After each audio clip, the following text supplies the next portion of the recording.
What's up guys, this is your favorite fanfic YouTuber, the Fanfic Majesty. Join my Discord if you want to chat and share your thoughts, the link is in the description. 3PS Chapter 66 The King's Cannon. Chapter 66. The King's Cannon. The Gate of Justice is a massive iron gate. Towering like a mountain, incredibly thick and heavy, it can only be slowly opened by using specialized mechanisms by the Marines. This gate, which is capable of influencing ocean currents and even altering their course, can only be created by an entity as powerful as the world government. Looking at other countries, even if we don't consider the technology required to manufacture such a gate, just the amount of steel alone is enough to deplete a country's accumulation of 100 years. Doflamingo's expression became serious. The enormous warship, Saint Juan el Lobo, which is comparable in size to the naval headquarters building, seemed like a newborn baby in front of this gate. A warship? That's just a small toy, I want to see how you're going to destroy it. Doflamingo snorted coldly, looking at Gilgamesh. After you destroy it, there's still the naval headquarters. When they approached the Gate of Justice, he specifically advised everyone to retreat. However, Gilgamesh only replied with these words. You think I'm going to retreat based on your advice? You have some nerve, commoner. That really ticked off Doflamingo. Even though he was the first one to submit to Gilgamesh, this guy never even called him by his name. Yes, I'm constantly watching for any negligence on your part, so I can overcome you. But I haven't done it yet, have I? Zhao Xu remained seated high up on the ship's crow's nest, the highest point of the ship. His gaze was deep and proud, as if he was looking at something. Host. Zhao Xu. Character templates possessed. 1.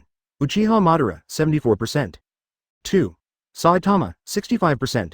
3. Gilgamesh, 47%. Gilgamesh is growing quickly. Zhao Xu squinted his eyes and thought to himself, with a realism level of 47%, he can already unleash some power. Honestly speaking, characters from the Fate series seem to be a bit weaker compared to someone like Saitama, who can destroy the world. Especially in terms of attack power. Saitama can crush a corner of the moon with a single kick, and that's when he's just trying to return to Earth, not even launching an attack. Advertisement Fate doesn't have that kind of strength. But that doesn't mean Fate characters have no redeeming qualities. Compared to Uchiha Madara and Saitama, from Zhao Xu's perspective, the Uchiha clan is more useful. The most practical are the basic ninja techniques of clone jutsu and transformation jutsu. Clone jutsu allows Saitama to maintain the actions of many characters simultaneously. Transformation jutsu gives each character template a decent initial level of realism. This allows them to be effective as soon as they appear, without worrying about low realism or weak character strength hindering their performance. This usefulness is more valuable than Saitama's fists. After all, their realism levels are already at the level of top experts in the One Piece world. Even if Saitama is stronger, it's not very useful. Defeating an opponent with a single punch or killing them with a fart. Although there may be a difference in strength, in reality, there is no difference. The same goes for Fate. The abilities of King Gilgamesh, the heroic spirit, are unique and versatile. Who knows when they might come in handy? Zhao Xu narrowed his eyes. Perfect, the current realism level can be used to unleash some other skills. My king, what should we do? Doflamingo was the first to ask. The Gate of Justice, how do we break through? In reality, some pirates have already started to panic. How do we break through that gate, which is as tall as a mountain? Even if we break through, the other side is the naval headquarters. Gilgamesh glanced at him and stood up, suddenly. The prisoners on the other side, how dare you audaciously come to my naval headquarters, you're truly seeking death. It's Sengoku. The prisoners became restless, and even Shiryu and others couldn't help but look towards the direction where the voice came from. On top of the Gate of Justice, a burly man wearing a cloak of justice stood there. Sengoku. Known as Sengoku the Buddha, and the resourceful General Sengoku, although it doesn't sound like hockey, he is a genuine fleet admiral who emerged through actual combat. During the Great Pirate Era caused by Roger, he single-handedly suppressed numerous pirates and stabilized the entire world. To foolishly choose to break through from here, Sengoku's eyes carried rare anger, truly naive and arrogant. Advertisement: the massive Gate of Justice is already the most sturdy fortress.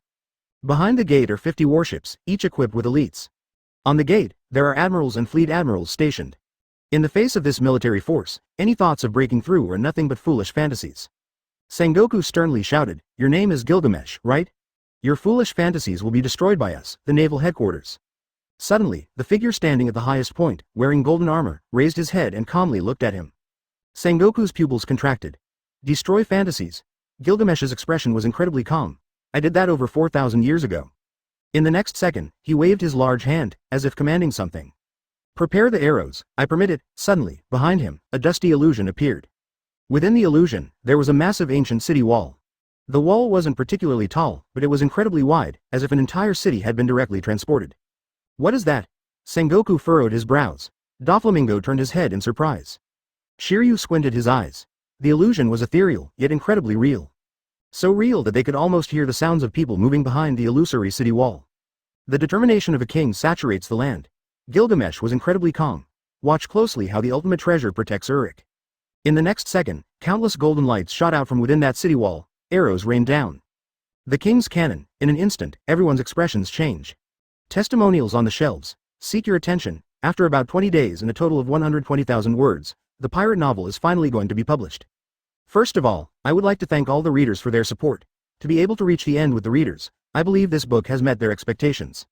It is expected to be released in 10 chapters, but I cannot guarantee it. It is now 7 o'clock in the afternoon, and I haven't written a single word yet. I am feeling anxious, afraid that the results will not be good, and I have no motivation to write. Honestly, the performance of this book is not bad. It has received over 50,000 views since it was published, although there is a reason for the protagonist's in-game purchases. But compared to other new books, it can still be considered decent.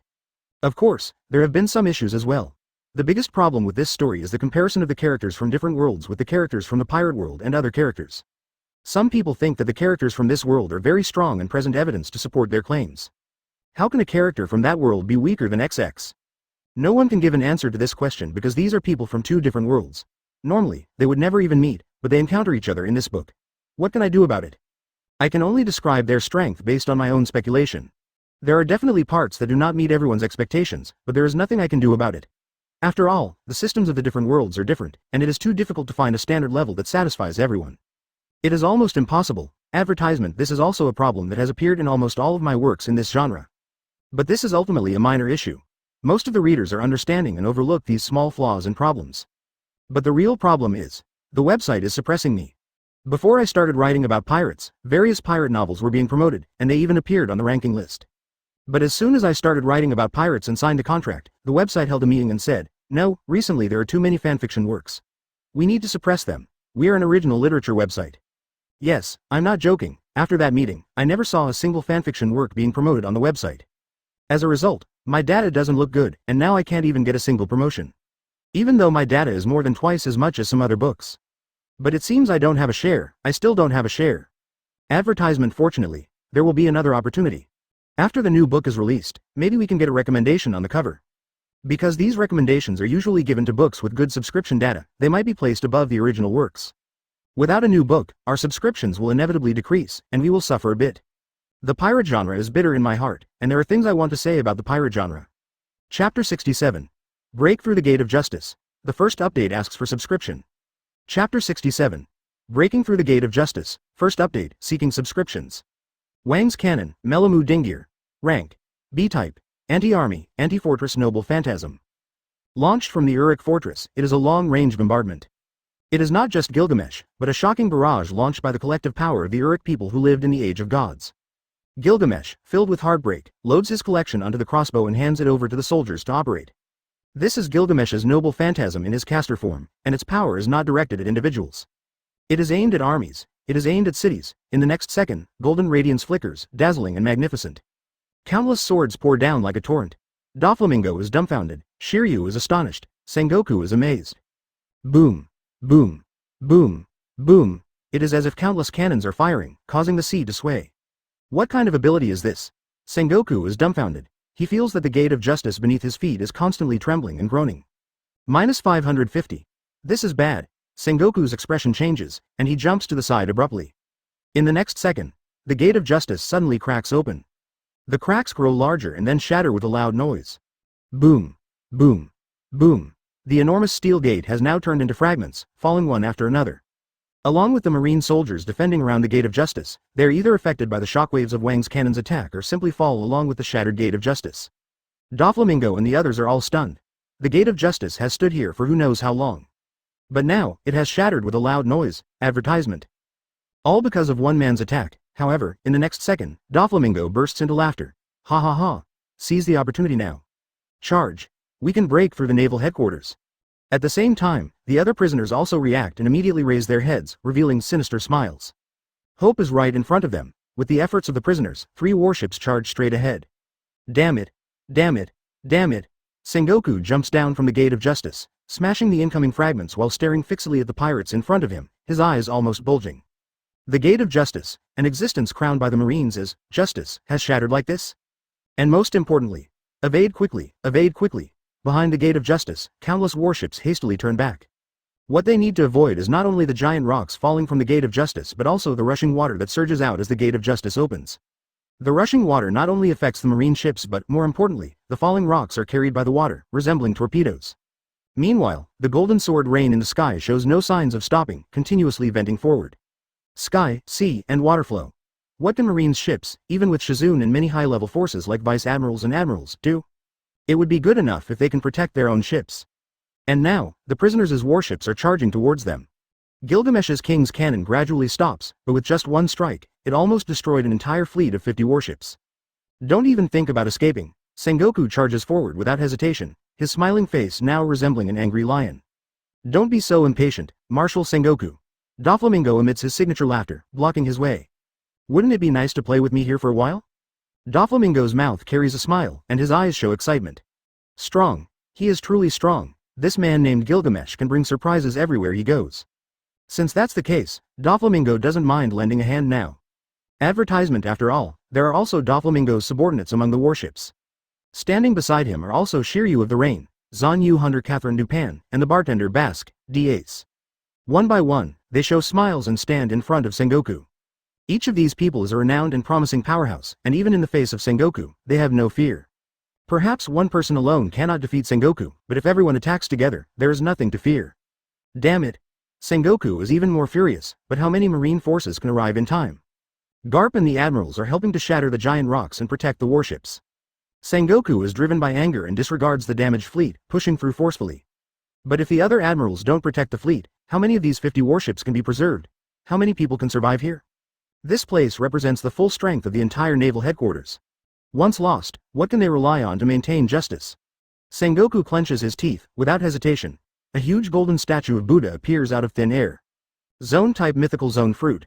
Buddha form. Doflamingo and the others, however, show a smile and fearlessly confront it. Isn't it just a devil fruit?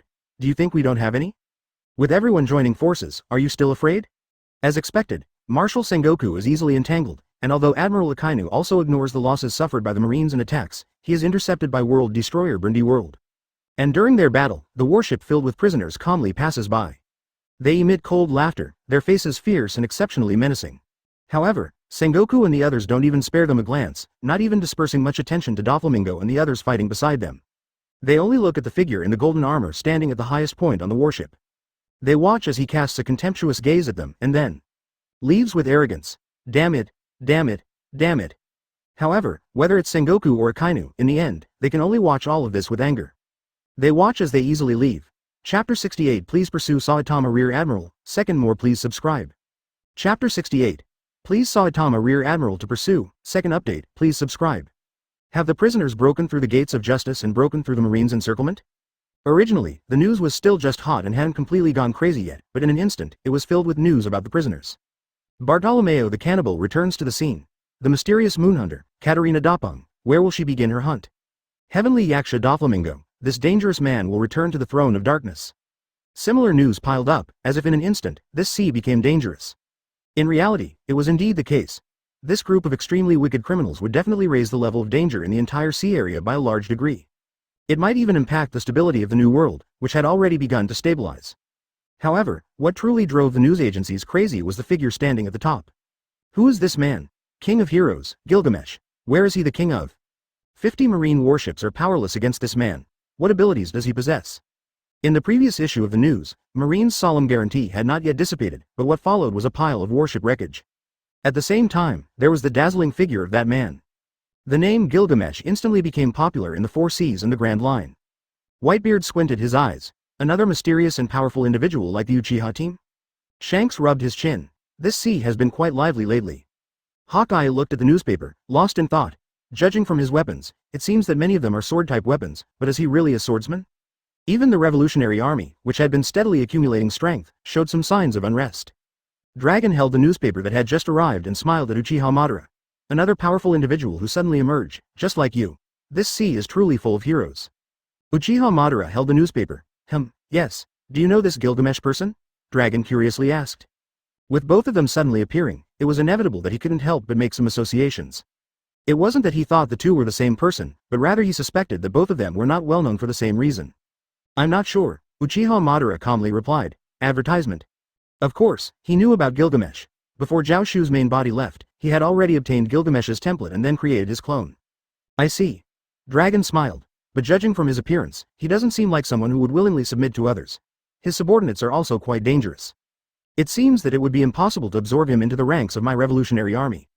Dragon didn't feel any regret either. The people brought out by Gilgamesh were all prisoners from Impelled Down. Who were they? Extremely wicked, killing without mercy. It might be a bit problematic to say that they were all completely evil, wrongly accusing some good people. But killing one person every other day would definitely leave behind a large number of evildoers. Dragon led the revolutionary army to overthrow the world government and create a more equal new world. He wouldn't just casually recruit people. However, Dragon held the newspaper and looked at the description in the news where Gilgamesh claimed to be the oldest and strongest king, his eyes deep. I wonder what the 5 elders would think. After watching Gilgamesh break through the encirclement, Sengoku barely managed to clean up the mess and handed the matter over to the admirals to handle before locking himself in his house. The result of this battle has already been transmitted to Wu Hu. Sengoku doesn't know and doesn't want to know what the 5 elders would think. But he knows that the face of the Marines has been completely lost this time.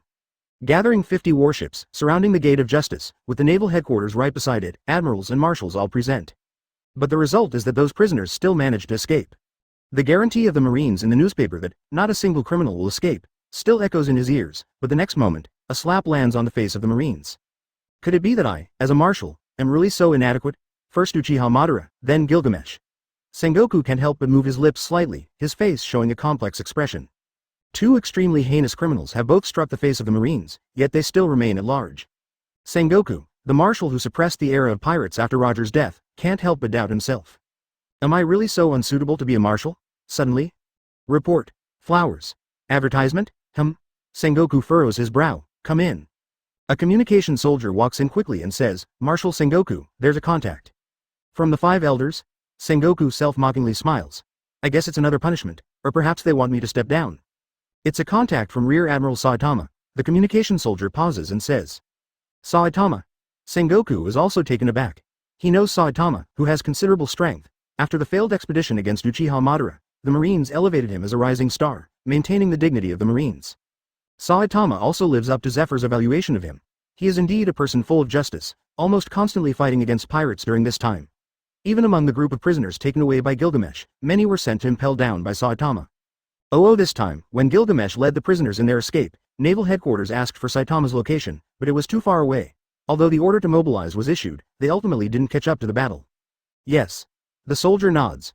Rear Admiral Saitama is inquiring about the direction Gilgamesh escaped, and it seems he wants to lead the troops to pursue the fugitives. Pursue the fugitives? Sengoku is stunned. The losses this time are too great. Not to mention Sengoku himself, even Akainu, who is known for his fighting spirit, can't help but feel a bit down. They are both frustrated and tired of being unable to suppress evil.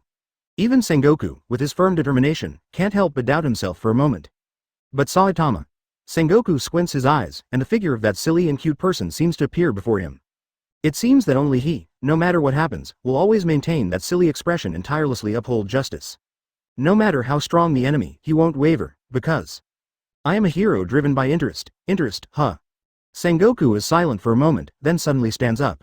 He walks out of the room, his body seeming to straighten up again, his steps becoming as steady and reliable as before. His voice also becomes resolute. Send the direction of those prisoners to Rear Admiral Saitama and ask him to pursue them. Yes, Marshal Sengoku. End. Chapter 69. A group comparable to the 4 emperors. The 3rd update asks for subscription. Chapter 69. A group comparable to the 4 emperors. 3rd update, please subscribe. On the other side, the prisoners who broke through the gates of justice finally began to face separation. This group of people was originally a temporary team, with the sole purpose of escaping from Impelled Down. And now that this mission is over, as unruly pirates, they couldn't help but feel a bit strange. After all, everyone here is a powerful pirate. Almost all of them are top-level leaders, unlike the ordinary pirates who followed Buggy in the original story. The pirates here are almost all powerful figures from the later levels. There are hardly any pirates from the earlier levels. It's not so easy to make them completely submit. As they rushed out of the gates of justice, led by Doflamingo, the ship arrived at a small island called Fenshi Island, which is not too remote but not close to the surrounding routes either. Then, they began to discuss their respective next actions. Should they disband or form a team called 803? Doflamingo coveted the prisoners' combat power and used some means, but except for the relatively weaker ones on the 4th level, the other powerhouses were not fooled at all. On the contrary, it seems more interesting to follow him, Shiryu said with a cold smile, touching his own sword. Indeed, it seems interesting to follow Gilgamesh, and the string moonhunter, Catherine Dapung, said, placing her hands on her waist and looking at Gilgamesh with a peculiar gaze. I like interesting men. Bacchus Jode was more straightforward. I smell good wine from him, so I'll stay for now. Many powerhouses also expressed similar sentiments, and even some weaker pirates showed a tendency. However, Gilgamesh still stood aloof, as if he didn't care whether they submitted to him or not. This made Doflamingo secretly shocked. He used so many means but couldn't even subdue a single powerhouse. Could it be that Gilgamesh? Is that arrogant guy really that charismatic? Doflamingo thought to himself, but at the same time he gave a definite answer to his own question. Indeed, no matter how arrogant this man is, his every move carries an unparalleled charm. There is a kind of irresistible impulse to submit to him and become a pioneer of the king. The demeanor of a king. Doflamingo suddenly came up with this term. When he killed his father and brought his head back to Marijoy, he couldn't gain the recognition of other celestial dragons and become a celestial dragon again. However, he met Trebol, Pika, Diamante, and Virgo, who handed over the string fruit to Doflamingo and made him their king. Advertisement for powerhouses, but they recognized a 10-year-old child as their leader? This is not a joke, but a fact, and now, just like the Trebol 4 back then, these powerhouses also voluntarily submit to Gilgamesh. Although he didn't want to admit it, Doflamingo knew that Gilgamesh's kingly demeanor was stronger than his own. Because those who submitted to him were the once disheartened Trebol and others. And now, there are 5 or 6 people who voluntarily submit to Gilgamesh, not far from himself. Even someone with the demeanor of a king, one east. Little did he know that Gilgamesh's inherent skill was leadership, A+. Gilgamesh possesses outstanding command and leadership abilities, and he is praised as the best commander. His ability to command and lead a large army is extraordinary. Leadership is a rare talent, and if one can rule a kingdom at level B, it is already sufficient. But Gilgamesh's leadership level is A+. Reaching this level has surpassed charisma or technique and can be considered as magic or curse. With his imposing and confident demeanor, Gilgamesh, when leading his army, will greatly enhance their abilities, and their morale will become extremely high. It may sound a bit confusing, but in the world of pirates, it can be summed up in one sentence. The qualities of a king, and it is also the top, most admired and revered king's material. This is still not realistic enough, otherwise, of course, not everyone submits. For example, Burndi World, known as the World Destroyer, did not submit and decided to leave alone. There are also some other pirates like him, as well as some who know their own strength is insufficient. Even if they submit, they cannot receive attention. Gilgamesh didn't care either, as if he had never seen them, letting them leave. Doflamingo actually wanted to leave too, but he knew that he was different from this group of people. He had already submitted. If he betrayed them, that arrogant guy would definitely say, if you can't even uphold the path of loyalty, this kind of mixed breed is not qualified to live in this world. And then he would attack him. After a moment of silence, Doflamingo sighed inwardly. Forget it, let's stay under his command and accumulate strength. Before I have the ability to betray, let's just be obedient. Advertisement in this way, a group similar to the future Blackbeard pirates was formed. Everyone is a powerful hero. If we exclude the subordinates recruited by Doflamingo, and only count those directly under Gilgamesh, each one is a powerful individual with a bounty of over 1 billion. Even some individual powerhouses are no less than admirals. They can definitely go out and fight with the subordinates of the 4 emperors. This kind of strength would definitely drive people crazy. However, Gilgamesh remained calm, as if it was only natural. On the other side, is this the place? Saitama yawned and asked. Yes, Saitama Rear Admiral. Tashigi stood straight and said, according to the Marine's intelligence, those criminals are staying on the island ahead. Thinking about it, Tashigi also sighed. Marine has failed once again. Even the Fleet Admiral took action, but there are still no results. Why is the evil power in this world so strong? But, she looked at Saitama, who was yawning, and a hint of respect flashed in her eyes. Not only her, but all the Marines around her felt the same. After receiving news that could shake anyone's heart, this man just yawned and asked himself in a tone of, what should I eat tonight? Tashigi, where are those criminals? We need to catch them quickly. No secrets, no hesitation, no hesitation. 3.5, as if everything is just as it should be. This deeply inspired the morale of all the Marines. Saitama Rear Admiral. Tashigi hesitated for a moment and spoke, although we have already increased the ship's speed to the limit, the enemy might have already retreated. Then we still have to go and see, right? Saitama yawned and said, really, why did these criminals have to commit crimes today, making me miss the supermarket discount? Hearing that familiar tone, the Marine soldiers around him all felt a common sentiment. The criminals who could shake the sea, in front of this man, are equivalent to supermarket discounts, or even slightly inferior. Saitama Rear Admiral, if there is anyone who can be the representative of justice, it must be you. Chapter 70 One Piece is also my king's treasure. The 4th update asks for subscription. Chapter 70. One Piece is also my treasure. 4th update, please subscribe. The newly formed group, Gilgamesh, is announcing his purpose to the people who are submitting to him. All the treasures in the world originate from my collection. but because a long time has passed, it has been lost from my treasure vault, but I am still its owner. The collection must be reclaimed into my treasure vault. Those who try to take them without the king's permission, I will never let them go. Dominant words, an expected tone. The people present looked at each other upon hearing this. Just like when Doflamingo first heard Gilgamesh's words. Everything belongs to you. You dare to say that? But the reason why a king is because they are different from others. Someone tentatively asked, what do you mean by treasures, for example? Such as the treasures in my treasure vault, or devil fruits, Gilgamesh said lightly. Devil fruits are known as the treasures of the sea, the embodiment of sea demons. They can be said to be extremely precious items. Of course, they are also an important source of power. The pirates, upon hearing this, did not have much of a reaction. Devil fruits are something worth fighting for among pirates, although their leader is being too arrogant, claiming to have everything in his hands. At least when pirates are robbing, they don't have such a righteous attitude. But it's also good this way. How can our leader not have hockey? However, some people who think more couldn't help but become serious. Oh, my king, Doflamingo squinted his eyes and smirked. Before I was captured, I teamed up with a scientist to try to create an artificial devil fruit. Advertisement. Whether it's artificial or natural, as long as it's a treasure, it's my treasure, Gilgamesh interrupted. An artificial devil fruit might also bring a source of power, can't give up on it. But as soon as these words were spoken, everyone looked at each other. Indeed, artificial treasures also count, however. What about the legendary 3 ancient weapons, Pluton, Poseidon, Uranus? Do they count? Doflamingo asked. Of course. Gilgamesh looked disdainfully at Doflamingo. As my subordinate, don't speak such foolish words, it will make others doubt my abilities. Upon hearing this, everyone looked at each other even more. The 3 ancient weapons represent immense power, capable of destroying islands with a single strike. Many pirates and marines are crazily pursuing them, and it is said that the government is also taking action. Now, do we also have to get involved? But, compared to those things, ancient weapons are just like this. After a moment of silence, Shiryu suddenly spoke up. Is One Piece also considered your treasure? Of course. Gilgamesh replied without hesitation. One Piece is different from the 2 things before. The 4 emperors are searching for it, the marines are searching for it, and every pirate who sets sail is searching for it. Isn't the essence of this great pirate era countless pirates setting sail to find the One Piece left behind by Roger? Even the 4 emperors are fighting over it, so does it belong to our boss? This means they will directly confront the 4 emperors. Facing the 4 emperors, then we will face them. Advertisement. There is no difficulty at all. How can these powerful individuals be content? The weak tremble, while the strong get excited. Gilgamesh remained calm, completely unaffected by the madness of the others. He calmly and naturally said, all the treasures in this world will naturally belong to me, regardless of how precious One Piece is. It is unbearable to let those miscellaneous cultivators fight over it without my permission. Therefore, reclaiming my treasure and eliminating those foolish cultivators is what I will do next. Then, he turned his gaze to Doflamingo. Doflamingo, do you have any advice? I specifically rescued you from Impel Down. Everyone instinctively looked at Doflamingo. So Gilgamesh went to Impel Down for him. And in reality, Doflamingo was also one of the most unique individuals among them.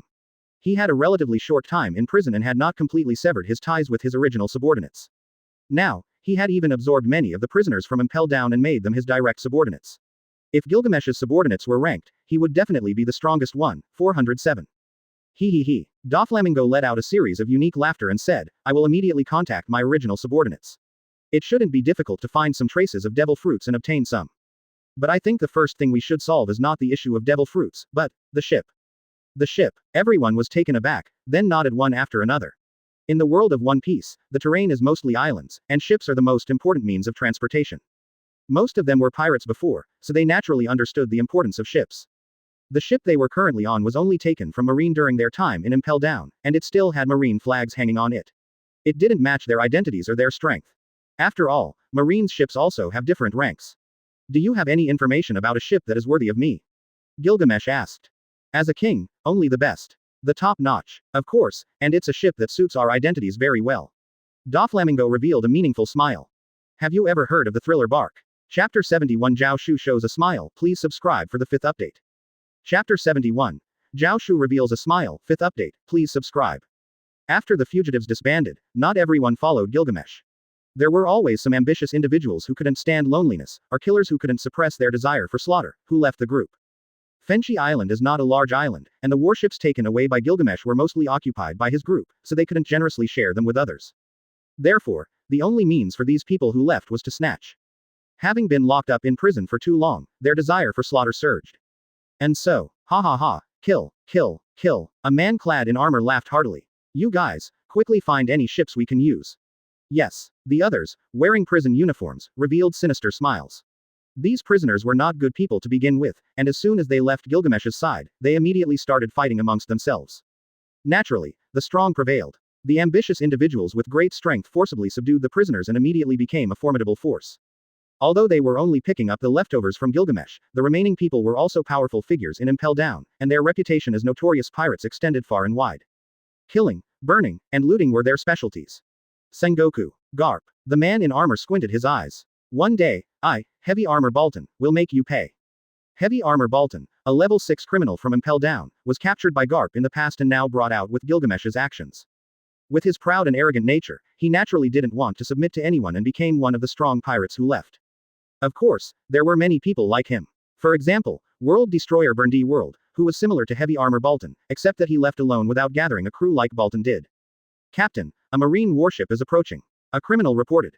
Interesting, it seems fate wants me to use Bolton again. They've brought Lousy's ship so quickly. Heavy Armor Bolton revealed a sinister smile.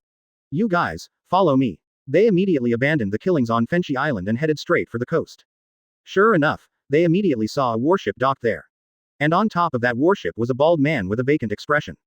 HMPH. Even the Marines have fallen, huh? Can someone like him become a rear admiral? Looking at the shoulder insignia on the man's shoulder, he couldn't help but sneer.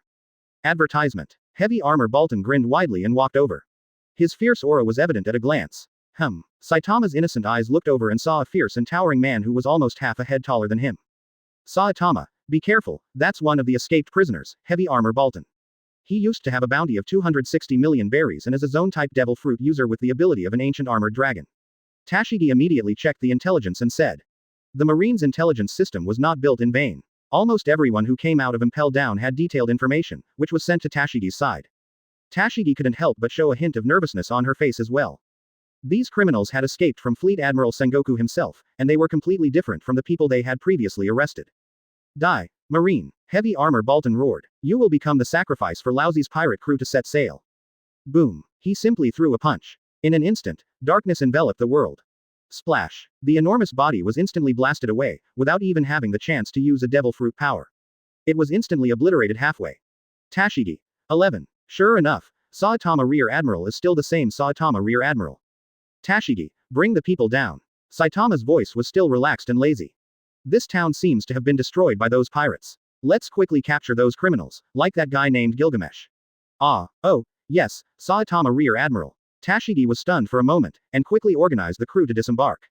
After such a long time of fighting, Tashigi and the others have basically become accustomed to Saitama's way of cooperation. They didn't need help in battle, but they needed to protect ordinary civilians, maintain order, and manage the prisoners captured by Saitama Rear Admiral. As for the fighting, leave it all to Saitama Rear Admiral. But I wonder if this kind of one-punch solution can be considered a fight. The Marines disembarked one after another, and Saitama wasted no time in dealing with the criminals who had ravaged the islands. Fortunately, the islands were not very large, and there were not many people who found boats to escape. It had only been 2 days. Yes, it had been 2 days since Saitama arrived from the time the Marines received intelligence about the enemy on the island. Advertisement. There was no way around it. Boats were not airplanes. They needed to avoid storms, dodge giant waves, and follow the wind. 2 days was already the maximum effort Tashigi could put in. If it weren't for the fact that the personnel equipped by the Marines were all elites, it would be impossible to reach this place in just 2 days. That's why Tashigi had said earlier that by the time she arrived, the enemy might have already fled. And the result was just as Tashigi had considered. Although she hurried here, in the end, she only received information from the civilians that Gilgamesh and his group had already left by boat, and their whereabouts were unknown. But fortunately, there weren't many boats here, and most of the prisoners were still on the island. If they spread out, it would be a real problem. Those prisoners may not have strong individual strength, but their numbers were large. If they spread out, they would definitely threaten the order of the entire sea. Under Saitama's fist, all the prisoners on the island were suppressed. No one here. Saitama lay on the edge of the ship. That guy named Gilgamesh might be able to excite me. Tashigi sighed lightly at his words, not knowing what to say. As an officer who had fought alongside Saitama Rear Admiral for a long time, she also knew about his situation. Strong. Too strong. Strong to the point where any enemy would be defeated with just one punch, and he had never used his full strength. It seemed that only in his dreams could he encounter an opponent worthy of his full power. But when he woke up, it was still the same helpless reality. Yes, Gilgamesh is strong, and so is Uchiha Madara. Tashigi couldn't help but console him. Oh, Saitama nodded like a salted fish. Tashigi, go report to Admiral Sengoku. The captured people need to be sent to prison. Our ship is full again. Yes. Tashigi responded and went to report to Sengoku. As Saitama's most familiar adjutant, she was responsible for all the miscellaneous matters on the ship. For example, how many prison cells to build on the ship? We still don't have enough prison cells. Should we find shipbuilders and remodel a few more? With this in mind, Tashigi began to report to Sengoku the number of prisoners she had captured, the number of prisoners still on the run, and inquiring about Gilgamesh's whereabouts. Meanwhile, Saitama returned to his room alone. And then, "You're finally back." Zhao Xu smiled. Chapter 72. The King, you don't need to hide in the shadows. 6th subscribe. Chapter 72. The King doesn't need to hide in the shadows. Chapter 6. Seeking subscriptions. Zhao Xu and Saitama sat face to face in the captain's room, not needing to pretend anymore. Of course, they didn't need to worry about being exposed. Ninjas are professionals who operate in the darkness, and Zhao Xu's infiltration abilities are well known. It's not difficult for him to bypass Tashigi and a few weak individuals. With his abilities, there's no need to worry about being monitored or hidden from. Exposure is impossible. Even those present are not just one person, but you came at the right time. Did you bring some clones? Saitama glanced around and asked. The original's power has increased, but I can't even find a few clones. Not many, including me, there are only 27 clones, Zhao Xu calmly replied. The ashtray on the table is a clone. The flower vase on the windowsill is a clone. The shadow behind the door is a clone. The one hidden on the dim ceiling is also a clone. A total of 27 clones concealed in a small room. But even if Tashigi personally came to inspect, she wouldn't be able to find any of the other clones except for the one in front of her. 27. It looks like they can be used for a while, Saitama nodded calmly. The actions of the clones consume energy. And the energy that a clone can contain is limited. Even if they remain still, they will still consume some energy, not to mention in battle. Saitama's exaggerated punch that can kill in an instant is based on explosive energy. Especially before, when Zhao Xu's power wasn't very strong, Saitama's clones seemed to use an ordinary punch, but in reality, it was a desperate punch. There's no other way. Without reaching a high level of realism, he can't unleash that kind of combat power. If he throws a few more punches, it wouldn't fit Saitama's character. Of course, it's not necessary now. With the increase in Saitama's realism, even the strength of the clones is getting stronger. An ordinary punch is enough to deal with almost all enemies. Compared to Saitama's activity, Zhao Xu and Uchiha Madara are much more low-key. The revolutionary army is still in the stage of accumulating strength, with hardly any battles. The energy of the clones can still hold steady. Advertisement. The original has already left. Since you've cleaned up the island, the energy has been used up enough to be discarded, one of Zhao Xu's clones spoke. It's just in time to send over the information to conclude our handover. When a clone disappears, the information is promptly transmitted to the original's mind, making it convenient for command and avoiding any problems with the clones. For example, this time, the clone that disappeared on the way transmitted the information of when Saitama's ship will arrive. On the other hand, Zhao Xu, who was playing the role of Gilgamesh, didn't hesitate and left early to avoid any conflict between the two. Saitama arresting Gilgamesh. That's impossible, thank you. Because Zhao Xu wouldn't let any character be ruined by his own hands.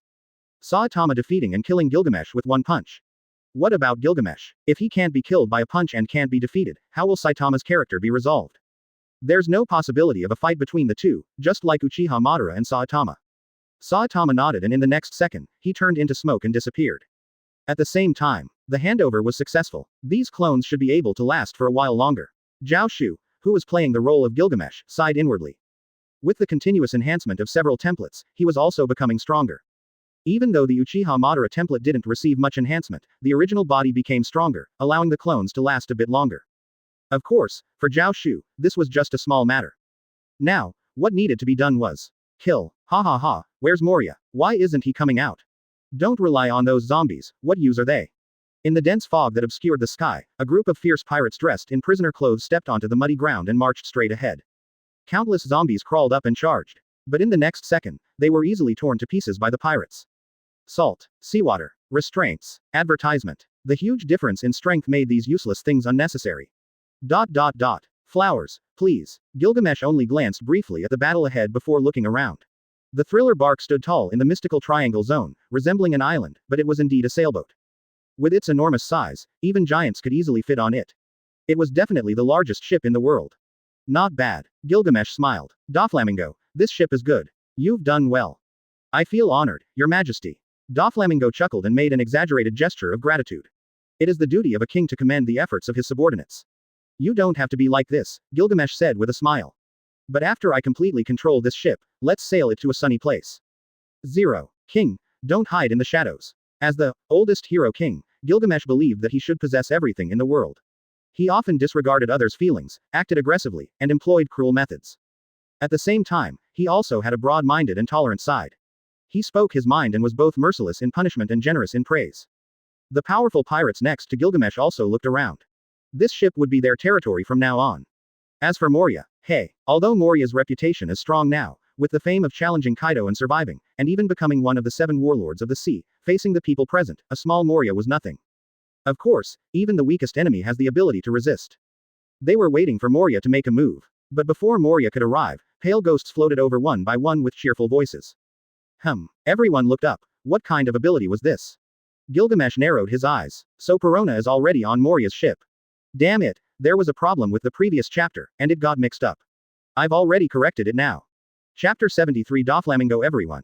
I am really sorry for everyone until now. 7th more please subscribe. Chapter 73. Doflamingo and the others. I'm sorry for my existence from birth until now. 7th update, please subscribe. What is that thing? Looking at the strange ghost, several powerful pirates couldn't help but squint their eyes, gazing at the peculiar creature. Those few little ghosts seemed to be dancing, floating up and down. Squinting their eyes, most people would be cautious towards this unknown existence. However, this group of people were both skilled and bold, and their momentum remained undiminished. In the next second, the ghosts suddenly flew towards their own side. Bang, bang, bang, bang. Immediately, some quick reacting strong individuals pulled out their guns and started shooting. However, it was useless. The bullets passed through the ghosts without any effect. Swish. In the next second, one pirate with a bounty of 80 million was pierced by a ghost.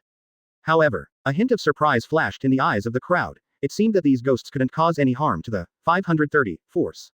Just as they were thinking this, in the next second, that pirate collapsed to the ground in a bent position. I'm sorry for my existence from birth until now. If there is a next life, I want to be reincarnated as a frog. The faces of the crowd froze. What is this supposed to mean? Devil fruit ability. Causing disappointment. Doflamingo guessed. Regardless, let's find the main culprit first. Suddenly, the ghosts charged towards them. The crowd was shocked and tried to dodge. But facing these ghosts whose attacks were ineffective, the methods that used to drive away enemies in the past were also ineffective. It wasn't easy to dodge them. Swish swish swish. Bartolomeo. I'm sorry for my existence from birth until now. If there is a next life, I want to be reincarnated as a tadpole. Kairos. I'm sorry for my existence from birth until now. If there is a next life, I want to be reincarnated as an ant. Shiryu of the Rain. I'm sorry for my existence from birth until now. If there is a next life, I want to be reincarnated as plankton. The powerful individuals who were in the front suddenly fell to their knees. Advertisement. He. Even the powerful ones who broke through the gates of justice are nothing special. A man wearing a tailcoat, with a huge build and a devil-like appearance, walked over.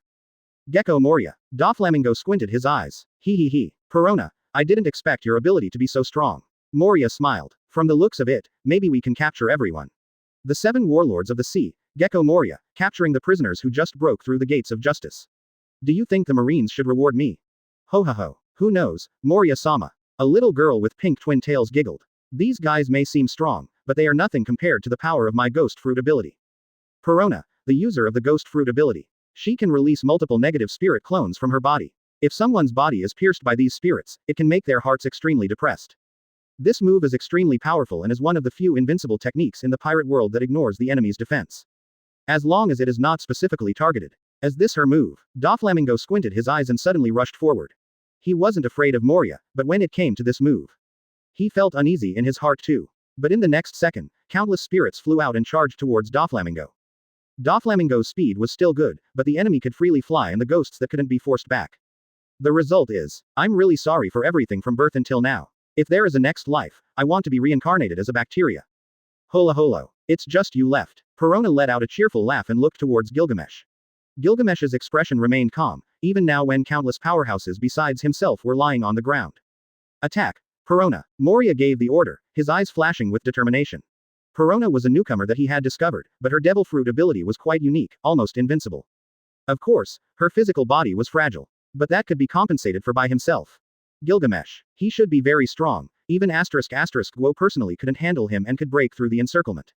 But in the face of this ability, he is definitely not a match for the negative ghost. Swish. The next second, the ghost passed through Gilgamesh's body. Moria revealed a confident smile. If it was before the ghost passed through, he might have been worried that the enemy would kill Perona with one blow. Advertisement. But now, we did it. Moria grinned widely, a hint of madness in his eyes. An enemy that even Guo couldn't do anything to, yet has this kind of power. I can challenge Kaido again.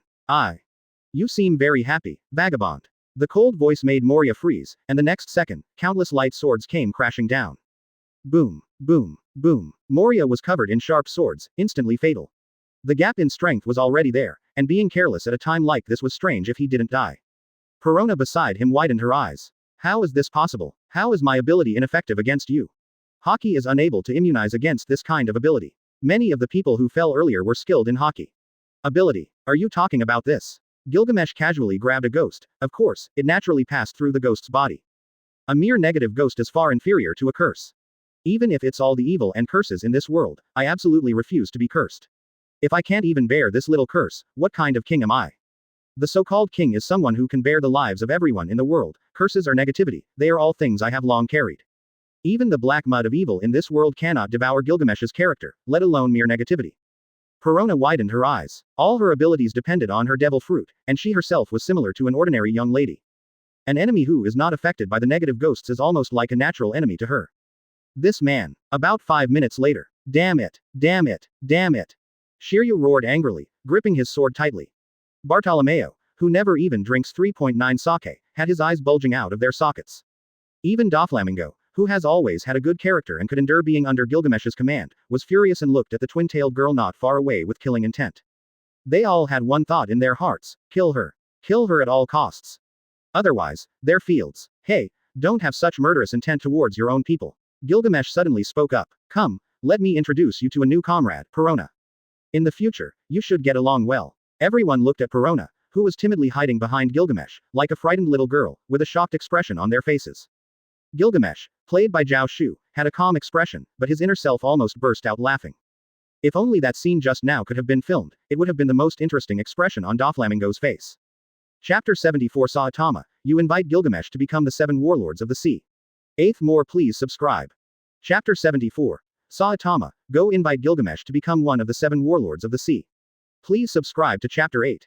A large group of furious and powerful individuals, exuding a murderous aura, surged towards a young girl who was only 14 or 15 years old. This group of people didn't have the problem of, women can't fight, children can't be killed.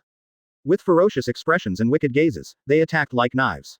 Perona shrank her neck and hid behind Gilgamesh. Damn, there are too many people, otherwise my negative ghosts would.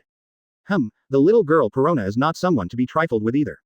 That's enough. Gilgamesh calmly said, she is one of us now, all of us are my subordinates, don't have that kind of expression. Upon hearing Gilgamesh's words, the murderous aura of the crowd diminished slightly. However, even so, they still carried some dissatisfaction and killing intent. This kind of loss of composure was something they had never experienced in the past few decades. From birth until now, I'm really sorry for everyone. If there is a next life, I want to be reborn as 13. Even though each of them was a wicked criminal. No, precisely because each of them was a wicked criminal, and even took pride in their own wickedness, that's why they were so incensed. If others were to find out. Several fierce individuals glanced around. Fortunately, everyone present, except for the boss, has had similar experiences. Otherwise, there would probably be a bloody storm here first. But the boss can actually ignore this girl's ghosts. How much more does this man have that we don't know? Doflamingo squinted his eyes, hiding some thoughts deep in his heart. Zhao Xu remained expressionless, still proud, but there was a hint of relief in his heart. Thanks to the strong will of the Hero King. Perona's ability is something that not even Luffy's will can resist, so naturally, these wicked criminals can't either. And the Hero King, who can resist her ability? Advertisement. It can only be said that the Hero King's pride has surpassed everything, even approaching a skill. Also, thanks to Perona's appearance. With this incident, Zhao Xu has seen some recognition and respect for Gilgamesh from many villains. For this group of prisoners who have just escaped from prison, this is very rare. Buggy only managed to subdue some low-level criminals on the first few levels, and he was suspected of rebellion several times. But on Zhao Xu's side, they are all big shots from the later levels. Gilgamesh cannot kill people without reason, and killing one tyrant couldn't permanently deter these criminals. Now with Perona here, as long as these violent individuals see her, they will remember the current situation and the gap between themselves and Gilgamesh, reducing their thoughts of rebellion. Relying solely on A+ leadership is not foolproof. Alright, let's see what battles are left to be resolved. Gilgamesh spoke, this ship will be mine from now on. Yes, there's no need to say much about the battles on Gilgamesh's side. Even Moria, among this group of people, is not considered particularly formidable, let alone the others. And Saitama's clone on this side also thoroughly cleared out the prisoners and sent them all to prison. Compared to the information on Gilgamesh's side, Saitama naturally knew exactly how many he had arrested and how many had escaped. World Destroyer Berndi Valdo escaped, Sly Fox Bej also escaped, and many others escaped. Similarly, many were caught. Some of them will be used by the government to establish their authority and sentenced to death, while the majority will be sent to prison. However, this prison is temporarily not Impel Down, but the naval headquarters prison. Because Impel Down, not to mention the damage to Impel Down and the loss of personnel. Just the fact that Gilgamesh easily broke into Impel Down has made it lose its former reputation. Not to mention the pirates, even the world government has many high-ranking officials who no longer trust Impel Down. Of course, Impel Down has superior geographical conditions and strong power. As time goes by, it will eventually regain its former reputation, as long as people like Gilgamesh no longer cause trouble. And just as Saitama was escorting the prisoners, Sengoku called. Advertisement. Saitama, Rear Admiral, what's up, old man? Saitama's voice remained calm, with a hint of laziness. You're at the G22 branch, right? Sengoku's voice sounded steady. Yes, what's the matter? Nothing, let me tell you some news. Among the 7 warlords of the sea, Gecko Moria is dead. Oh, Saitama still had no expression, just silently added in his heart, Moria is dead, which means the main body has succeeded. Well, it's only natural. It's normal for Moria to die. It would be strange if he didn't die. Facing so many powerhouses, even if the main body didn't take action, he would still be in mortal danger. Moreover, the main body is still. Moria is dead, and then? Saitama asked. You know about the 7 warlords of the sea system. Now that there is a vacancy among the 7 warlords of the sea, according to the intelligence, Gilgamesh is staying near Fauk Island, and you are the closest. The Marines hope you can invite him to become the new 7 warlords of the sea. Sengoku's voice became lower and lower, as if he was talking about something difficult to mention. In fact, it was indeed something difficult to mention. No matter how many words of praise are used for the 7 warlords of the sea, it is actually a result of the insufficient power of the naval headquarters. As the Fleet Admiral, it is difficult to mention these things in front of such a righteous rising star. Indeed, it is difficult to mention. But it cannot be left unsaid. Gilgamesh's actions are unpredictable, and the group of prisoners under him are all powerhouses. If they are not quickly appeased, the sea will really be in trouble. Especially now that even Moria has been quickly taken out by them. Saitama blinked. Let me, Saitama, go find Gilgamesh and negotiate with him to join the 7 warlords of the sea. Admiral, what kind of tricky operation is this again? Chapter 75 5 Elders, what are you thinking? The 9th update asks for subscription. Chapter 75 5 Elders, what are you really thinking? 9th update, please subscribe. To be honest, Sengoku wants Gilgamesh to become a Shichibukai, which is unexpected but reasonable.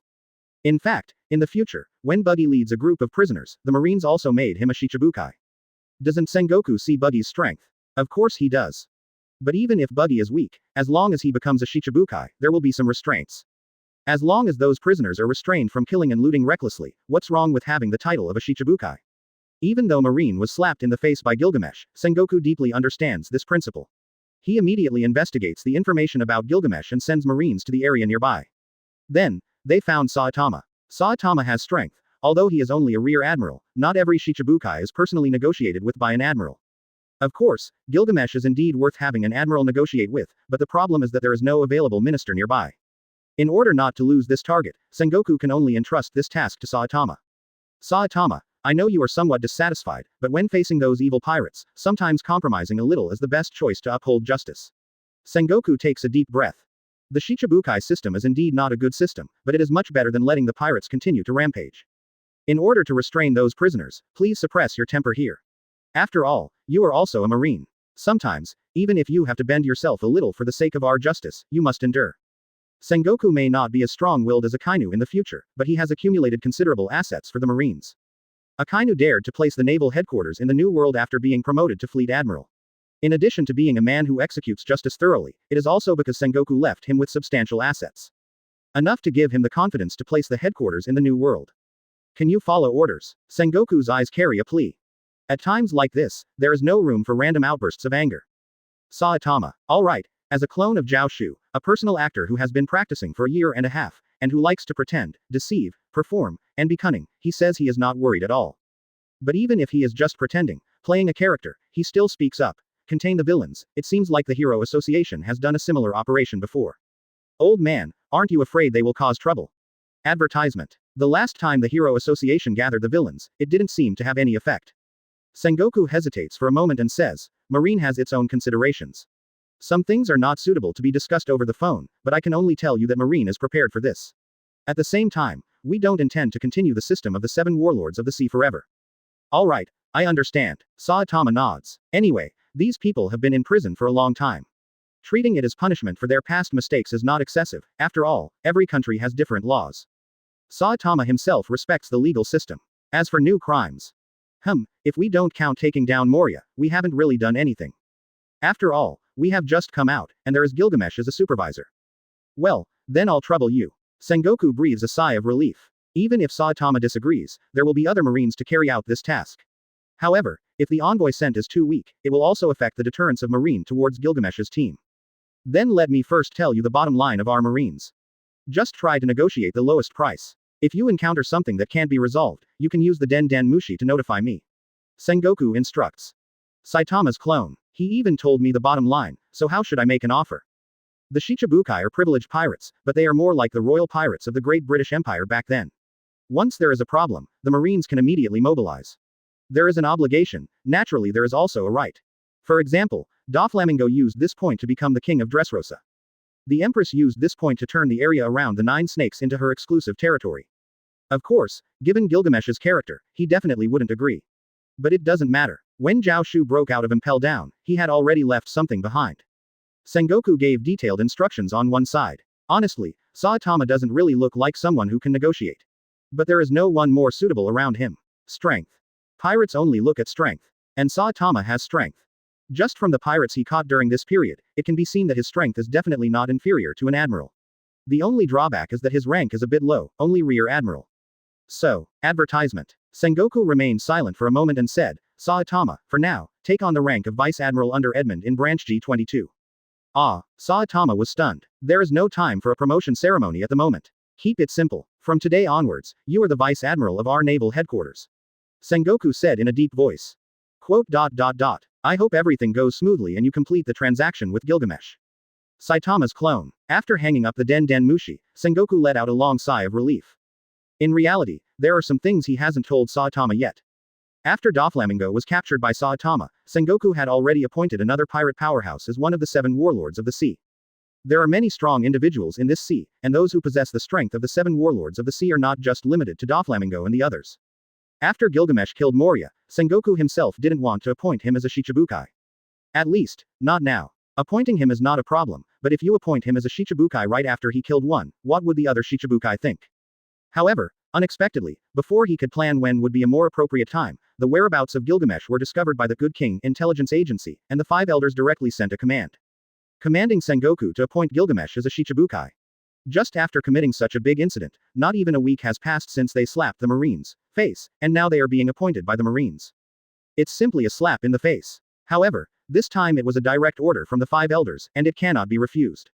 Helplessly, Sengoku could only do his best. After all, he also planned to eventually appoint a Shichibukai. 5 elders, what are you thinking? Sengoku squinted his eyes, his gaze flickering. First, they personally rushed to Eni's lobby, and now they directly appointed him. 5 elders, what are you thinking? Also, what is the meaning behind Gilgamesh's words about being the oldest and strongest king? Is it related to Chapter 76? Whether it's wine or swords, there are only the best in my king's treasury. Subscription required for the 10th update. Chapter 76. Whether it's wine or a sword, my treasure trove contains only the best. Seeking subscriptions for the 10th update. On the other side, Zhao Xu, in the form of Gilgamesh, was hosting a banquet with his subordinates. No matter how strong they were ultimately prisoners. They were imprisoned and should not expect any good treatment. Now that they were released, they were going crazy, drinking and eating heartily. Come, let's toast. Cheers. Ha ha ha, the taste of wine, I haven't had it in 10 years. It's been 20 years for me, can you endure as long as I have? That's because you're useless. What did you say? These prisoners were naturally not known for their noble character. Fighting, threatening, and acting recklessly were their style. Even their comrades who became partners were not spared from their fights. Gilgamesh ignored them. Of course, they could fight and cause trouble, but they dared not get too close to the central group. They were even separated from the central group by a considerable distance. In Gilgamesh's words, no miscellaneous people were allowed at the king's banquet. Even the weakest among the central group had a bounty of over 100 million. These were Gilgamesh's 530 subordinates. The others outside were just Doflamingo's underlings. Wine, it's a good thing. Basque Doflamingo drank wine in big gulps, letting out a satisfied sigh. Well, It's something worth reminiscing about from my memories. Doflamingo chuckled and drank wine in big gulps as well. Although there are other things worth reminiscing about, like killing and looting, the king doesn't allow it, so we have no choice. Zhang Yu Hunter Catherine Dupin chuckled softly, squinting her eyes. Gilgamesh did not allow them to loot. Even the celebratory drinks were bought with money. In his words, everyone in this world was his subjects, and he disdained the lowly act of looting the people. Of course, it was only natural for subjects to pay tribute to the king. Moreover, their very existence belonged to the king. As a result, the food and drinks present were all bought with money. Advertisement. Although some people were somewhat dissatisfied, such trivial matters were not enough to make them think of betraying the king. As for the expenses, they were mostly covered by Doflamingo. He was the last one to be imprisoned, and he had already contacted his former subordinates, obtaining some money. This amount of food and drink was nothing. As for the reason why everyone was drinking here, most of the people here were former pirates. Pirates thirsted for excitement, but they didn't kill every day. Accompanying them were their love for beautiful women and fine wine. Shiryu was not drinking at the moment. Instead, he was maintaining his sword as usual. Suddenly, he looked up amidst the noise and glanced at Gilgamesh. King, aren't you drinking? Gilgamesh glanced at him, picked up the best wine in front of him. With a turn of his arm, he brought it gently to his lips, but only took a sniff before putting it down. What kind of cheap wine is this? He gently put down the wine jug. Do you think this kind of quality can satisfy me? He, this is already the best wine on the entire island. Doflamingo chuckled. Fukudao Island is not a small island, although its economy is not developed, it can still be considered a medium-sized island. This wine is already the best wine. No merchant dares to deceive this group of people with inferior wine. You think so because you don't know what real wine is, Zhao Xu. Gilgamesh suddenly raised his hand. A golden ripple appeared above his palm.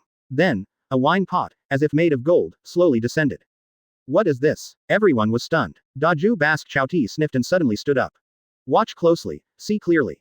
Gilgamesh revealed a proud smile. This is the wine of kings. As he spoke, he summoned several golden cups and threw them to the crowd. This is good stuff. Daju Bask Chowti reacted the fastest. Without hesitation, he grabbed a cup, filled it to the brim with wine from the pot, and drank it down fiercely. Instantly, the fragrance of wine filled the air. A rich and intoxicating aroma that lingered. Even the people in the far outer circle subconsciously looked towards the scent. Advertisement. Top quality wine. Daju Bask Chowti took a big gulp, almost swallowing the entire cup. Wow, good wine. Delicious. Too delicious. Even Doflamingo, who had seen and experienced a lot and was once treated as a celestial dragon, showed a hint of astonishment. This wine, it's even better than the tribute wine of the celestial dragons. Whether it's wine or sword, only the best is in my treasure trove. Gilgamesh smiled lightly, elegantly drinking another cup. This is the king's style. As always, his words were filled with arrogance. But no one could refute or object. The crowd had experienced a battle and had become familiar with each other. They naturally knew that although the person in front of them often spoke arrogantly, he had the capital to do so. Even his words, apart from his identity, couldn't be refuted. He was the most suitable person to be king. However, suddenly, they saw their king frown. Then, they saw the king suddenly extend his hand and a cup fell. Almost at the same time, powerful figures like Doflamingo all looked up. Then, the crowd saw a man wearing a strange yellow tight-fitting suit, with a cape of justice draped over his back. The man spoke with a lazy expression, "Can I have a cup of tea?" Many powerful figures squinted their eyes and looked at the cape behind the man. Marine. Doflamingo suddenly stood up, a hint of anger flashing in his eyes, his voice seemed to come out from between his teeth. Saitama. Plus updated. Dear readers, you are so awesome. From the looks of it, there is hope for the new book to be promoted. It depends on the increase in the future. Thank you all for subscribing, and I sincerely ask you to continue supporting this baby. This baby will work hard to write and will definitely repay you all. Chapter 77 Gilgamesh asked me to ask one thing. The first update asks for subscription. Chapter 77. Gilgamesh asks me a question.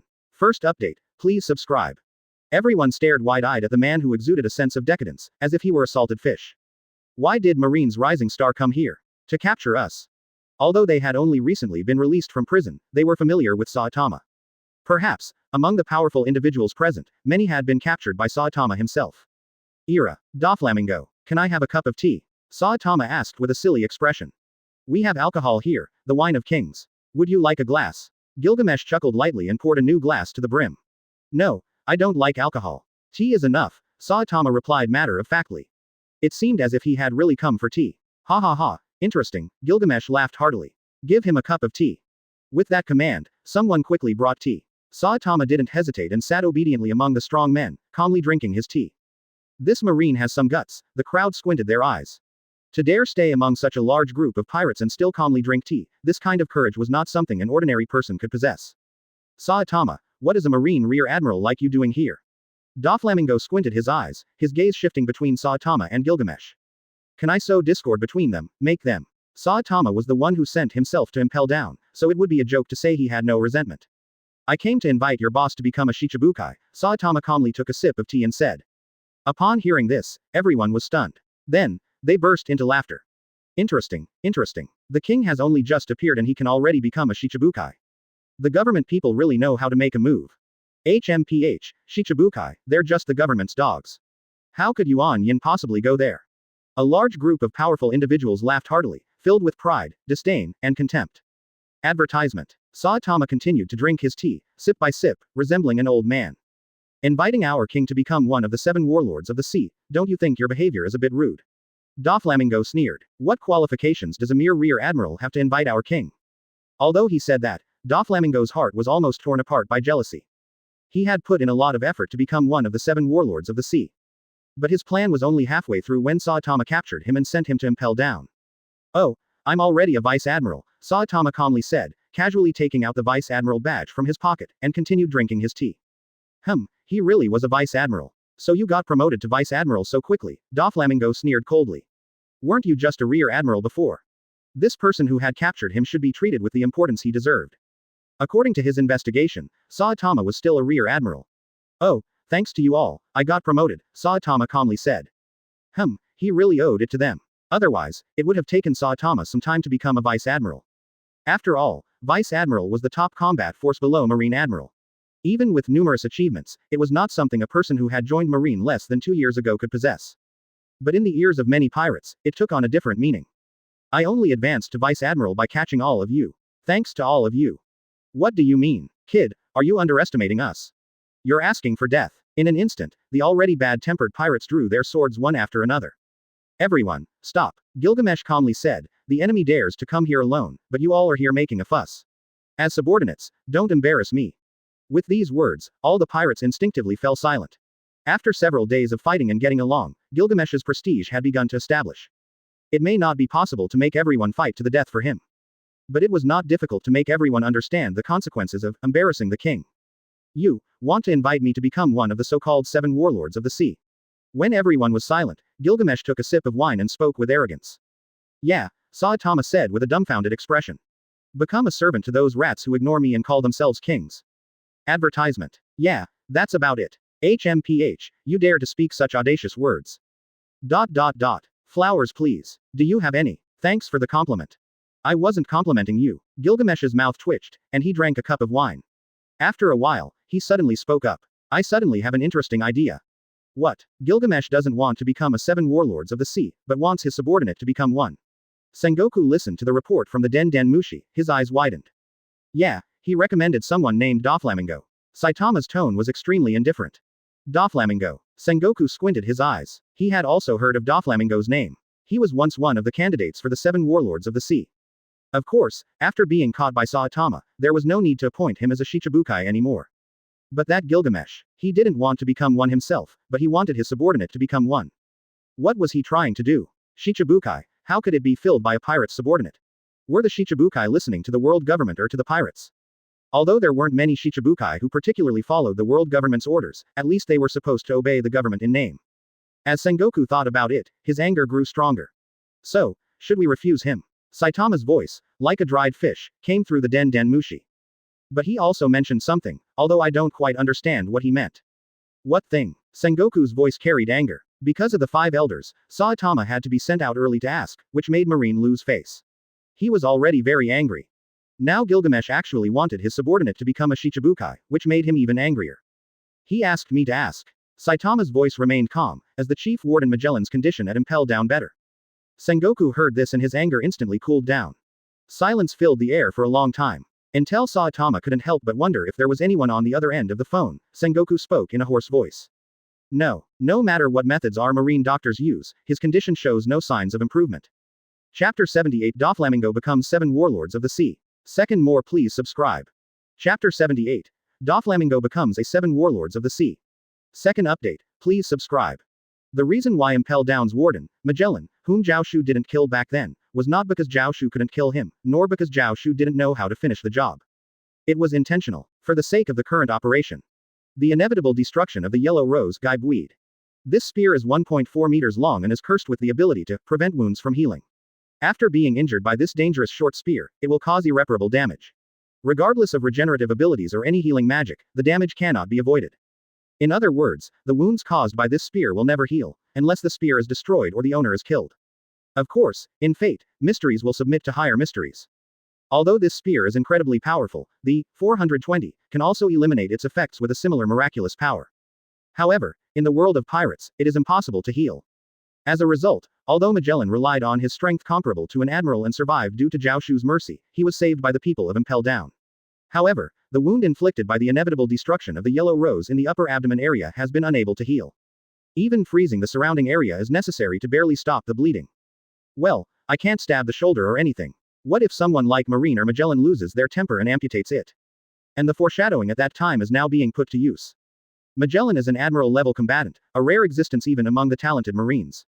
To put it bluntly, an admiral-level combatant is much more important than a Shichibukai. So the result is simple. Not long after, Saitama calmly returned and expressed the intentions of the Marines. As a result, Doflamingo, with a bewildered expression, suddenly found himself becoming a 7 Warlords of the Sea. He was originally sent to Impel Down by Saitama in order to become a 7 Warlords of the Sea. But after being released from prison, he became a 7 Warlords of the Sea. This strange change made him completely unable to adapt. However, this is indeed what he wanted. Advertisement. His goal was to become a 7 Warlords of the Sea. After a moment of silence, Doflamingo looked at Gilgamesh with a complex expression. To be honest, he has never accepted this inexplicable king, who appeared out of nowhere. Even though he knew he was not strong enough, he never gave up the idea of betrayal and rising above. And the result? The king is magnanimous. Gilgamesh gently raised his glass. The title of a mere 7 Warlords of the Sea is a gift from me. Yes. Doflamingo nodded silently, but after a while, he couldn't help but ask, don't you want to become a 7 Warlords of the Sea? Of course not. Gilgamesh snorted coldly. This king is destined to stand at the pinnacle. How could I allow someone to command me? Just because of that. Doflamingo's mouth twitched. Then why did you become a 7 Warlords of the Sea? Being a 7 Warlords of the Sea means being equal to the Marines and belonging to the world government's influence. In other words, this title represents a certain degree of submission to the world government. If you don't want to be one, then let your subordinates become one. But have you ever thought about it? This means that your subordinates have also become subordinates of the world government. Enkidu, you clearly haven't understood. Gilgamesh shook his head disdainfully. But after all, you are just a stray, unable to see the true intentions of the king. Just think about the name. 7 Warlords of the Sea. 7 Warlords of the Sea. 7 Warlords of the Sea, Tashida. Gilgamesh smiled and suddenly stood up. Don't you think that the title, 7 Warlords of the Sea, suits my subordinates well? Everyone present widened their eyes. He actually meant. The title, 7 Warlords of the Sea, is enough to be on par with the Marines and the 4 Emperors. In theory, if these 7 pirates join forces, their strength would be equivalent to that of Whitebeard, Big Mom, and others combined. Of course, in reality, their combat power would definitely be inferior, but they would still be able to rival one of the 4 emperors. Arrogance. Such arrogance. Ha ha ha, truly worthy of a king. Advertisement. Boss is amazing. Indeed, the 7 Warlords of the Sea are the king's subordinates. Interesting, truly interesting. All the pirates showed a hint of madness. This is the kind of interesting thing we should be doing. This kind of man is our true king. Doflamingo's eyes flashed with a complex expression. This person's caliber is not to be underestimated. Thinking back to when that guy named Saitama appeared, no one reacted, but this man immediately started preparing wine glasses. Whether it's character or strength, he is qualified to call himself a king. The next course of action is only natural. Gilgamesh immediately used a noble phantasm, releasing the curse of Guy Bolg, and Magellan quickly recovered without the curse. The people in the pirate world have strong physical fitness, so the time wasted is not much. Maybe there won't be any impact at all. He also temporarily gave these pirates around him a goal for easy management, so that they wouldn't be dissatisfied due to being too idle during the renovation. Doflamingo also did his best, taking advantage of Gilgamesh's face, becoming one of the 7 Warlords of the Sea, naturally giving back a lot of rewards. For a while, he also took out his assets to meet the team's expenses. At the same time, he also used the power of those pirate powerhouses under Gilgamesh to start conquering some pirates, spreading his own reputation and stabilizing the title of Shichibukai. Compared to the other 7 Warlords of the Sea, he relied on connections to get in, so his confidence was a bit lacking. And in this situation, Zhao Xu finally had the time to go to the Revolutionary Army. The clone over there also needs replenishment after consumption. Now it seems that the clone is in the East Blue. Zhao Xu thought about the information transmitted by the clone while rushing on the road. The target is the Goa Kingdom. It seems that they received information that the Goa Kingdom is preparing to burn the garbage mountain and they are unsure of the final destination of the waste. They are going to rescue them.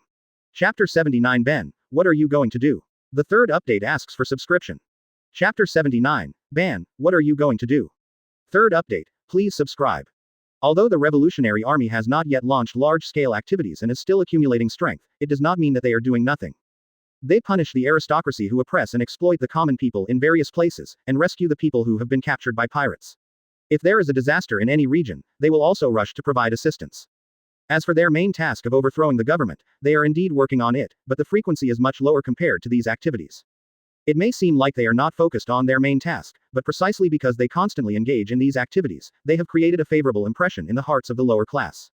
This has also gained the support of the people in the few times they have attempted to overthrow the government. This time, the rescue mission is for the uncertain final destination of a fire that is about to occur. The uncertain final destination is equivalent to the garbage disposal site of the Goa Kingdom, where the impoverished people live. It is commonly known as the garbage mountain. So the term, about to occur, is just a way of saying it. In reality, the Goa Kingdom has decided to burn the garbage mountain and transform it into a clean country to welcome the upcoming inspection team from the world government and the celestial dragons. This decision was made several months ago and has been widely circulated. Almost all the aristocrats living in the cities of the country are aware of it and don't mind discussing it. Naturally, the Revolutionary Army has also obtained this information, otherwise they wouldn't be able to arrive in time. The Revolutionary Army is on Dragon's ship. Dragon's ship is a ship with a statue of a dragon that seems to be tearing apart. The dragon starts from the bow of the ship and wraps around the sides until the stern. At first glance, it looks like an evil dragon tearing apart. In fact, for those aristocrats, perhaps this is indeed an evil dragon. Truly, filthy aristocrats. Dragon stood at the bow of the ship, squinting his eyes, looking at the Goa Kingdom. Uchiha Madara also stood by, squinting his eyes. Yes, the aristocrats in this world seem to be so foolish. Upon hearing this, Dragon fell into silence. Yes, how foolish indeed. Almost all the aristocrats in the entire city know that a big fire is about to happen, and the government intends to burn the people who rely on the garbage for their livelihoods along with the garbage. But they still continue their peaceful lives. They even look forward to a clearer life after the garbage is burned. Zhao Xu couldn't help but sneer in his heart. If he remembers correctly, after this fire, the Goa Kingdom will be praised by the aristocrats and the inspection team as the cleanest country in East Blue. Not only the Goa Kingdom, but many other places have aristocrats who are so foolish that they wouldn't dare to write about them in novels. Advertisement. The celestial dragons are the epitome of such aristocrats. So, that's why I want to overthrow the corrupt government and establish a world that belongs to the people. Dragon's voice was deep, his eyes slightly narrowed. Dragon used to be a marine. His father is Marine Vice Admiral Garp, with extensive connections and a bright future. But he chose to devote himself to the revolutionary cause. Doesn't he know that he has too little accumulation? Even if he devotes his whole life to it, success is not guaranteed, right? Of course he knows. But he doesn't want to work with those damn aristocrats. Let's start our operation. Dragon spoke up. Although it's not the time to overthrow the Goa Kingdom now, we can't let people's blood be shed in vain. Yes, in reality, the nobles are not so stupid. Although they have spread the news to the ears of all the nobles in the city, they still pretend to know nothing about it when it comes to the commoners. They also use the pretext of a fire and hired pirates instead of the army to take action. Even if there are any problems found in the investigation afterwards, they can easily evade responsibility by blaming those damn pirates who dared to start a fire. It's simply unforgivable. The ones who died were just the lowest of the low, living in the garbage Yamanaka, not worth mentioning. As the pirates ignited the flames as promised, a group of people living in the garbage mountain ran towards the city gates, only to be met with soldiers guarding the gates who said, "We need to protect the citizens, not the outsiders." Then they closed the gates and waited for the fire to burn or suffocate those lowly commoners. The fire is everywhere. We will definitely die if we stay here. Give up. Run away quickly. Countless people were awakened by the fire and hurriedly escaped, leaving behind their hard-earned belongings and fleeing towards the distance. But this was all part of someone's plan. Fires broke out in the direction of the coast. Fires broke out in the direction of the forest. It was a desperate situation. Advertisement. In reality, the pirates would also die. Originally, the agreement with the nobles was that after completing this task, the pirate leader would be ennobled.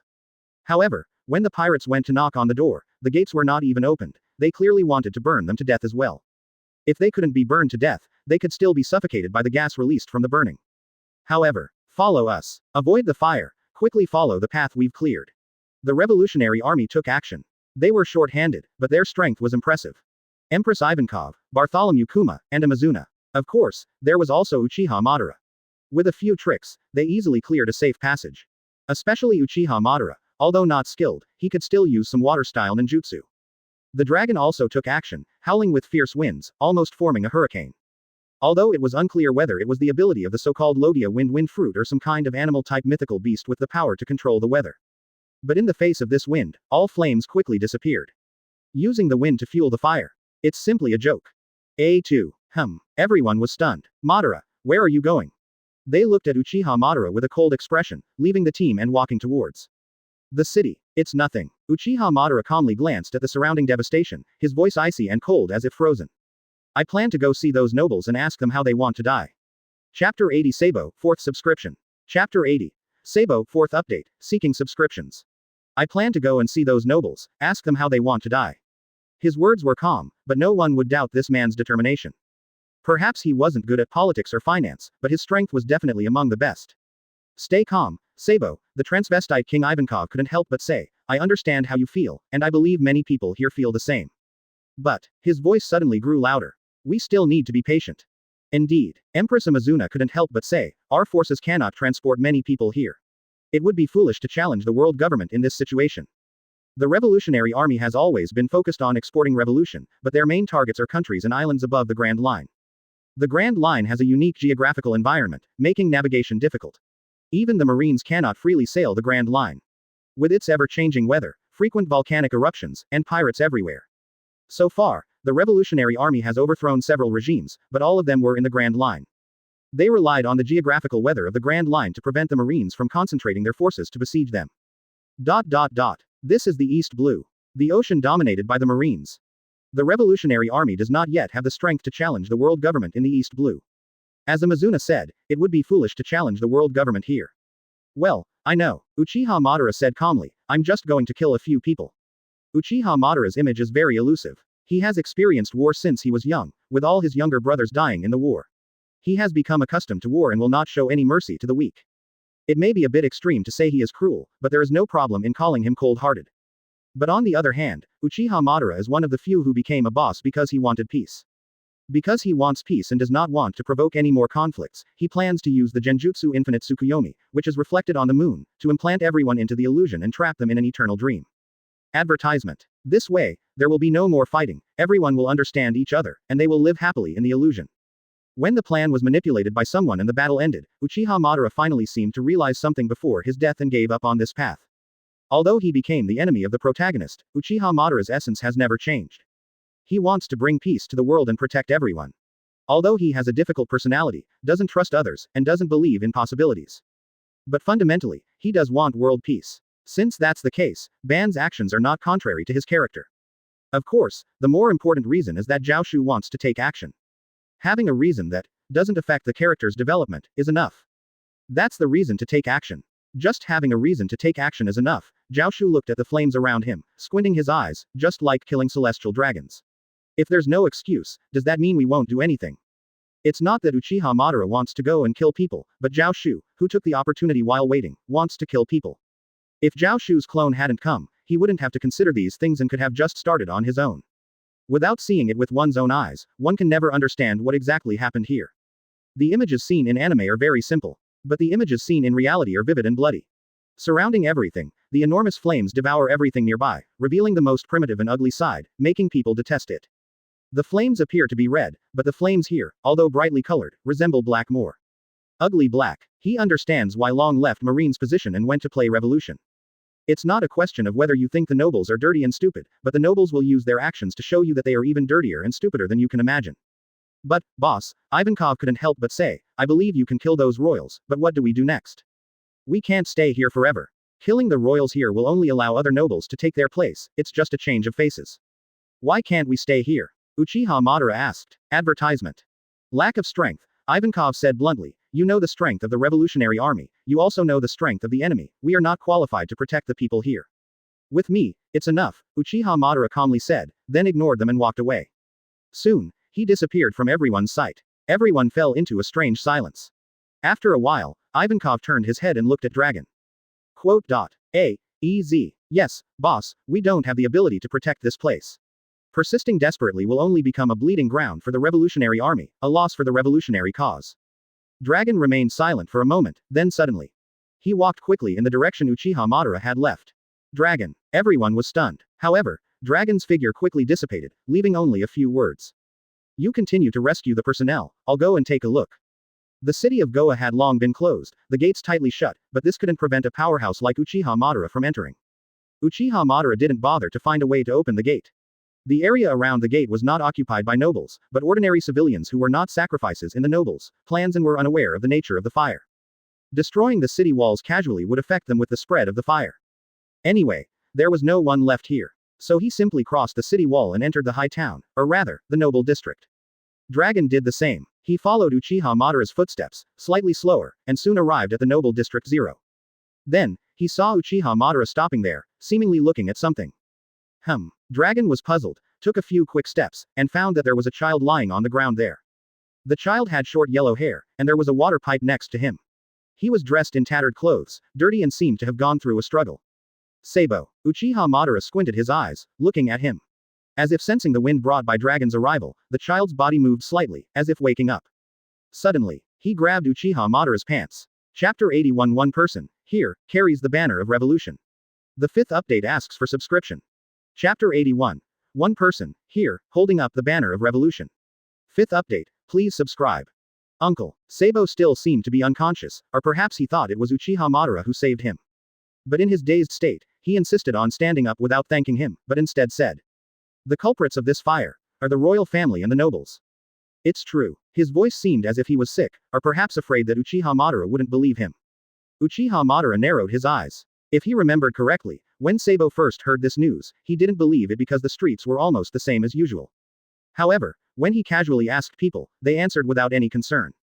This made him particularly uncomfortable, and naturally, he desperately wanted to go back and report the news. Unfortunately, he was stopped several times, and in the end, when facing the city gate, he tried to open the closed gate. As a result, he was beaten unconscious by the soldiers. This city emits a smell worse than a garbage dump. There's a smell of human decay. His voice carried a hint of crying. I can't be free here. I feel ashamed to be born as a noble. Uchiha Madara's eyes narrowed, and the dragon behind him couldn't help but show a hint of difference. Has the decay of the nobles reached the point where even a child like this would say such things? I understand. I was also born in this country, the dragon said softly. Unfortunately, we haven't changed the power of this country yet. It's true. The power of the nobles is still strong.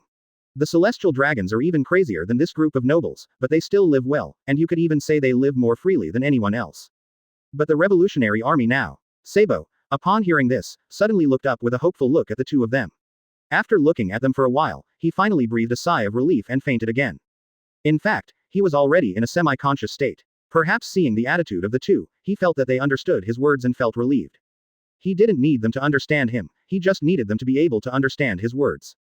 Advertisement. As long as they didn't look at him with a strange look like those nobles did when he spoke, as if they were looking at a fool, that would be enough. Not enough power. Uchiha Madara suddenly murmured, no, I think I'm enough on my own. The dragon squinted his eyes. Dragon, are you trying to stop me? It's not exactly stopping, I just want to know what you want to do. It's a simple matter. Uchiha Madara calmly replied, then turned his head slightly to look at the dragon. I intend to become the savior of this world. Calm words, a natural tone. As if he really intended to do so. What do you plan to do? The dragon squinted his eyes. Although I'm also angry at the actions of the nobles here, including the servants and soldiers. But the power of the revolution should not be wasted on this kind of place. The dragon was very rational, extremely rational. No matter how much his expression changed, no matter how shocked he would not allow himself to delay the flourishing revolutionary cause. It is not difficult to save this group of people now, nor is it difficult to eliminate that group of aristocrats. But what comes next? What should the people do? Can the revolutionary army stay stationed here for a long time? Impossible. The enemy's attacks will continue to bleed the revolutionary army until it collapses. I plan to kill everyone here, including those who know about the fire but don't care and just want to watch the show, Uchiha Madara calmly said without caring about how many people would die. Although the aristocrats are a minority, there are many soldiers, officials, and servants who serve them here. However, Uchiha Madara smiled and said, thanks to the Goya kingdom for completely dividing the people into different classes, it is almost impossible for the aristocrats to exist in other areas, which saves me a lot of trouble. Long is not worried that Uchiha Madara will not be able to distinguish who knows about the fire.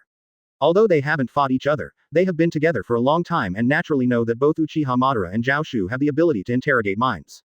A.B. And then, Long squinted his eyes. The stability of the country can be managed by the personnel trained by the Revolutionary Army, but what about the enemy's attacks? If my intelligence network is correct, the celestial dragons will arrive in 3 days at most. Advertisement. This is also one of the reasons he has to avoid them. The celestial dragons cannot be provoked, as it would anger the Marines. I will take care of it, Uchiha Madara said calmly. How will you solve it? Long frowned. By killing them, the problem will be solved. Uchiha Madara's voice remained calm. That sounds too simple. It is a simple matter. As long as I am strong enough, this matter can be easily resolved. After an unknown amount of time, Long suddenly appeared on the Revolutionary Army's ship.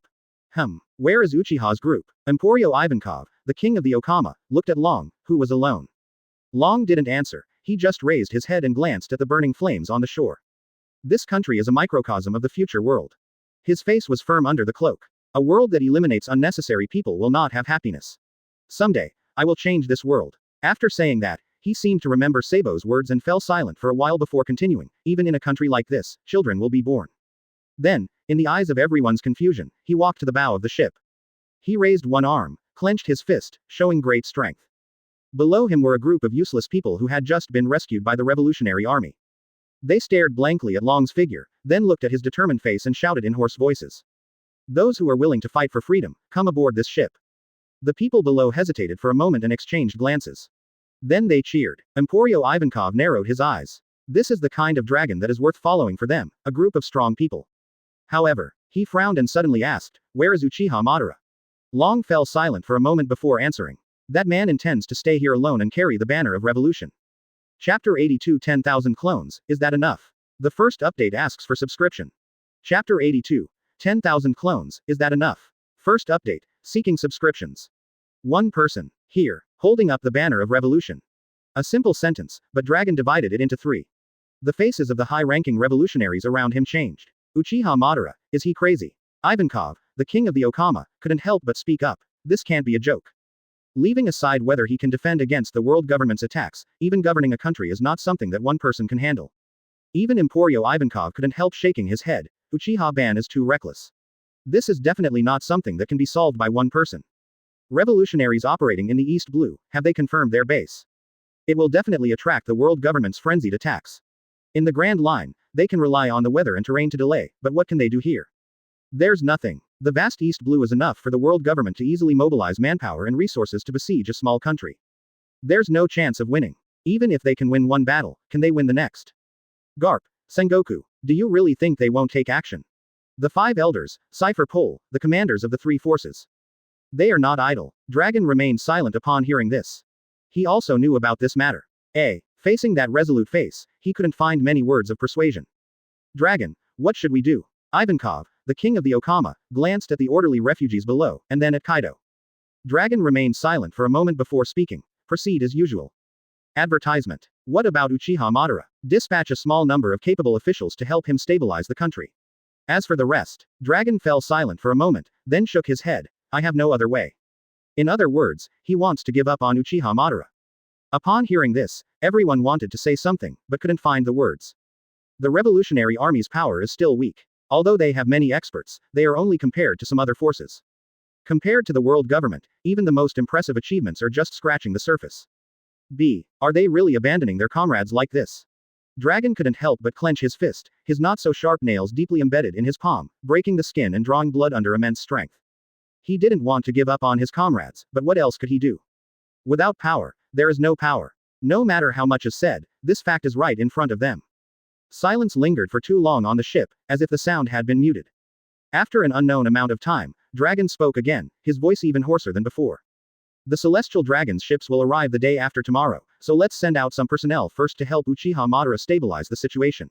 After all, although his strength is good, he is not very skilled in managing political affairs. Eliminating too many aristocrats responsible for management can easily lead to problems in city governance. He needs our help. Let's gather another group of people from the headquarters, preferably those who are good at escaping, otherwise there may be problems. Nico Robin is also nearby, and she is familiar with the team. Let's bring her over as well. Zhao Xu is also here, right? With a series of arrangements, the members of the Revolutionary Army nodded one after another, and then began to execute the plan in an orderly manner. Dragon sighed lightly and looked at the city from a distance, as if he could see the figure of someone who had already started to take action. Uchiha Madara. In the past, He was someone who couldn't understand the revolution as well as his younger brother Zhao Xu, but now. If you can survive, I will find the best wine and have a drink with you. On the other side, Zhao Xu, disguised as Uchiha Madara, also began to take action. His movements were extremely fast and his actions were extremely covert. Advertisement. As soon as he arrived at a noble villa, he went in directly and used genjutsu to interrogate the noble, probing their feelings about the fire that had occurred. Based on the conclusion, he decided whether to spare their lives or strike them down with a single blow. The same went for the other soldiers, guards, and servants. Even children had to undergo his test. However, in reality, there were hardly any people who felt uncomfortable with the essence of the fire, like Sabo did. Flowers please. At most, there were a few children who might ask questions like, why aren't people who cause fires considered human? But under the guidance of the nobles, it turned into the result of, it's their mistake for not being born as nobles, how stupid. Why didn't they just be born into noble families?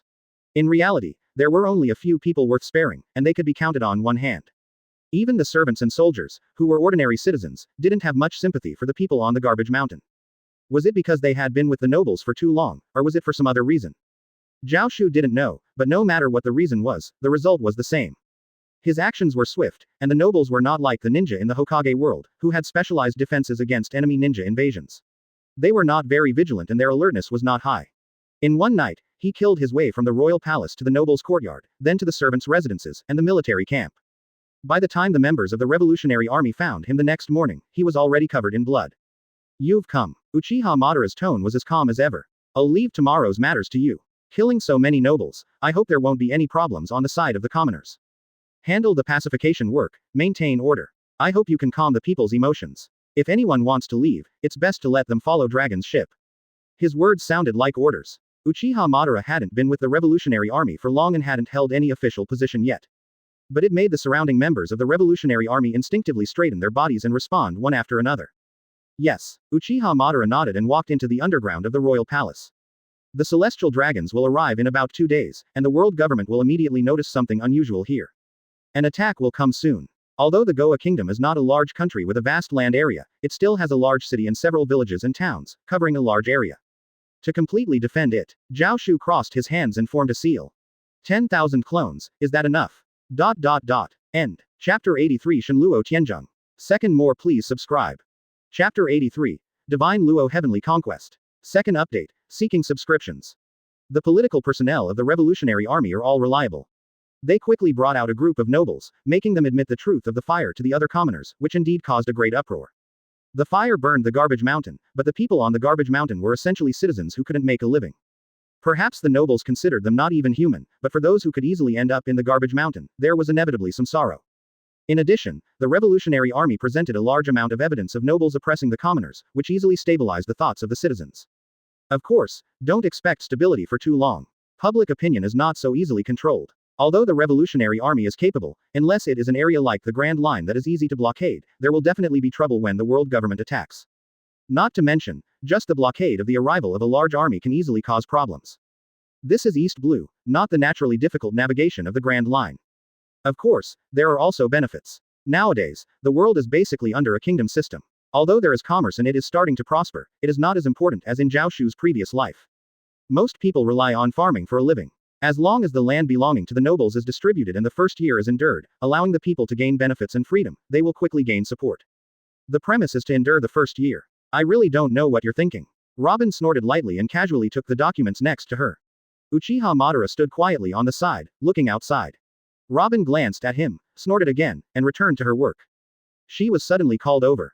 While the Revolutionary Army was rescuing the fire, she and Zhao Xu clone were buying food on another island, and then they were suddenly called over. When she learned about Uchiha Madara's actions from the Den Den Mushi, she was shocked and almost threw the receiver.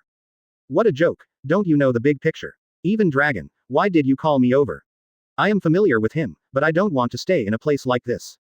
Robin's lips moved, but in the end, it only turned into a sigh. She wanted to preserve her life and see the true history.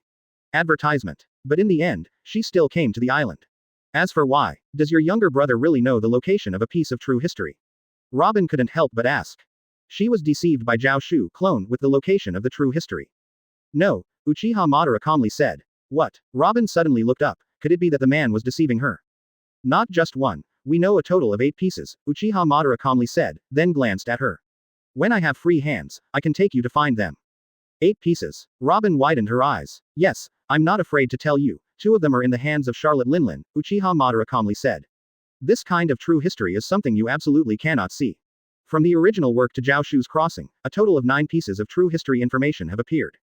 Robin found 1 piece of true history in her childhood, but she didn't know its location. Charlotte Linlin has 2 pieces of true history, and in fact, what the Straw Hat Pirates will eventually obtain from her are 3 imprints, but that's because 1 piece was brought by Jinbei, a fishman. The location of that piece has not been clearly stated, and Zhao Xu doesn't know. Now that he has intervened in the pirate plot a bit too much, it's possible that 1 piece will ultimately remain undiscovered. So now Charlotte Linlin possesses 2 pieces of historical text, while Zhao Xu knows about 7 pieces of historical text, not 9. Charlotte Linlin. Robin bit her lip, she was starting to believe it. The 4 emperors naturally have the qualifications to gather some historical texts, and the road sign historical text left by Roger is related to the final island, Laugh Tale, so it naturally attracts the attention of the 4 emperors. However, this kind of historical text is definitely something that Robin herself cannot see. Besides, the other historical texts are not as difficult to find as those 2, but there are still some that are quite troublesome. Uchiha Madara calmly said, after this is over, Zhao Xu will take you to see 1 piece of historical text. Okay. Robin took a deep breath, suppressing her excitement. She had been wandering for 10 years, chasing after historical texts for a full 10 years. But besides the one she found in the underground basement of Ohara, she had never come across the location of any other historical texts.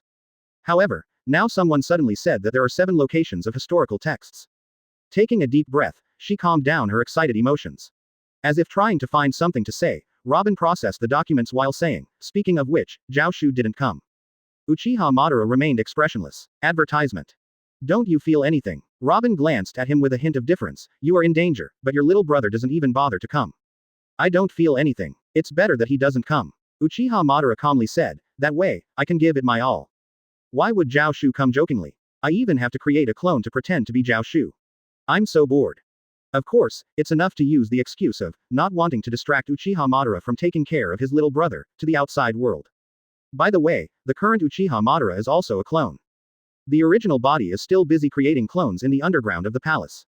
Mr. Ban, a ship has arrived at the port. A revolutionary official came to report, it should be the Celestial Dragons. Celestial Dragons. Robin frowned, they finally arrived. Yes, I know, Uchiha Madara calmly responded and walked out quickly. On the port, there was a huge ship. What's going on? A man wearing a bubble hat and white clothes had an unpleasant expression. Where are the people from Goa Kingdom? Are they all extinct? The Holy One came in person, and there isn't even one person to welcome him. Celestial Dragons, Saint Germa. Originally, the nobles of the Goa Kingdom planned to gather all the nobles of the country to the port to welcome them. But unfortunately, now there is no one to take care of those matters. On the way here, a lower-class commoner crossed in front of the Holy One's ship, and now there is no one to welcome the Holy One. Such a dirty and inferior country. Saint Germa's face darkened, and he made up his mind to severely criticize the nobles and the royal family of the Goa Kingdom. He might even strip a few nobles of their titles. Suddenly, he saw a figure appearing on the pier. He calmly reached out his hand, and his eyes emitted a sinister purple light. Shinra Tensai. I recommend my own old books, Hokage. I have unlimited skill points, One Piece, godly skills in a multiverse, my sister is Nuwa, the strongest salted fish boss, all of which have made it to the top rankings and are of reliable quality. Chapter 84 Uchiha Madara actually got involved with the Revolutionary Army. The third update asks for subscription. Chapter 84. Uchiha Madara, unexpectedly collaborating with the Revolutionary Army. Third update, seeking subscriptions. As early as when Uchiha Madara's template reached a realism level of 74%, the Rinnegan had already appeared. Although the various secret techniques of the 6 paths have not yet been brought forth, the Rinnegan itself is not lacking in abilities. Shinra Tensai. Uchiha Madara raised his arm calmly, and an invisible repulsive force suddenly appeared. Swish. A ripple appeared on the surface of the sea. Boom. The enormous ship shattered as if it had collided head-on with a hammer. It's over, Uchiha Madara said calmly. At this level, they weren't even worthy of being his enemies. Just ants. Then, he retracted his arm and returned to the palace. Killing celestial dragons. I'm already used to it. As for the other guards. This isn't Mariajoy, so even if they are celestial dragons, what kind of high-level guards can they have? Rear admirals, ensigns, vice admirals are already considered high-ranking in the Marines. Although they are still under the command of celestial dragons, they haven't fallen to the point of being specifically assigned to escort these guys. One move is enough. Didn't you capture any celestial dragon prisoners? Robin looked at Uchiha Madara as he walked in inside. Next to Robin, there were already piles of documents, indicating that this young lady was working hard. She came from an archaeological background, so although she wasn't a professional official, she had experienced a lot and had good emotional and intellectual intelligence. Not to mention that her identity as an archaeologist proved her knowledge. When it came to handling government affairs, Robin alone could surpass a team from the world government. Celestial Dragon prisoners. Why should I capture them? Uchiha Madara calmly asked in response. Advertisement. At least they can be used as bargaining chips in the future. Robin sighed softly. She was currently the person who least wanted Uchiha Madara and Zhao Xu to have any problems. If they had problems, what would happen to the main text of history? This was also the reason why she was doing her best to handle government affairs. She couldn't let such trivial matters interfere with the upcoming battle. There's no need for that, Uchiha Madara said calmly. There won't be any problems. You just need to take care of things here and make sure nothing happens to the people here. As for the enemies, I will take care of them all. Due to the interruption of the noble forces, the news from the world government was delayed. But fortunately, the world government had arranged some CPs in various places, and Zhao Xu's cleanup only targeted the noble areas, not the ordinary civilian areas. Therefore, their intelligence personnel made the greatest effort to report the basic information to the world government. What? A revolution has occurred in the Yuan kingdom. Gelmark's ship was destroyed. Who did it? No one knows. What about the escort? Rear Admiral Draver.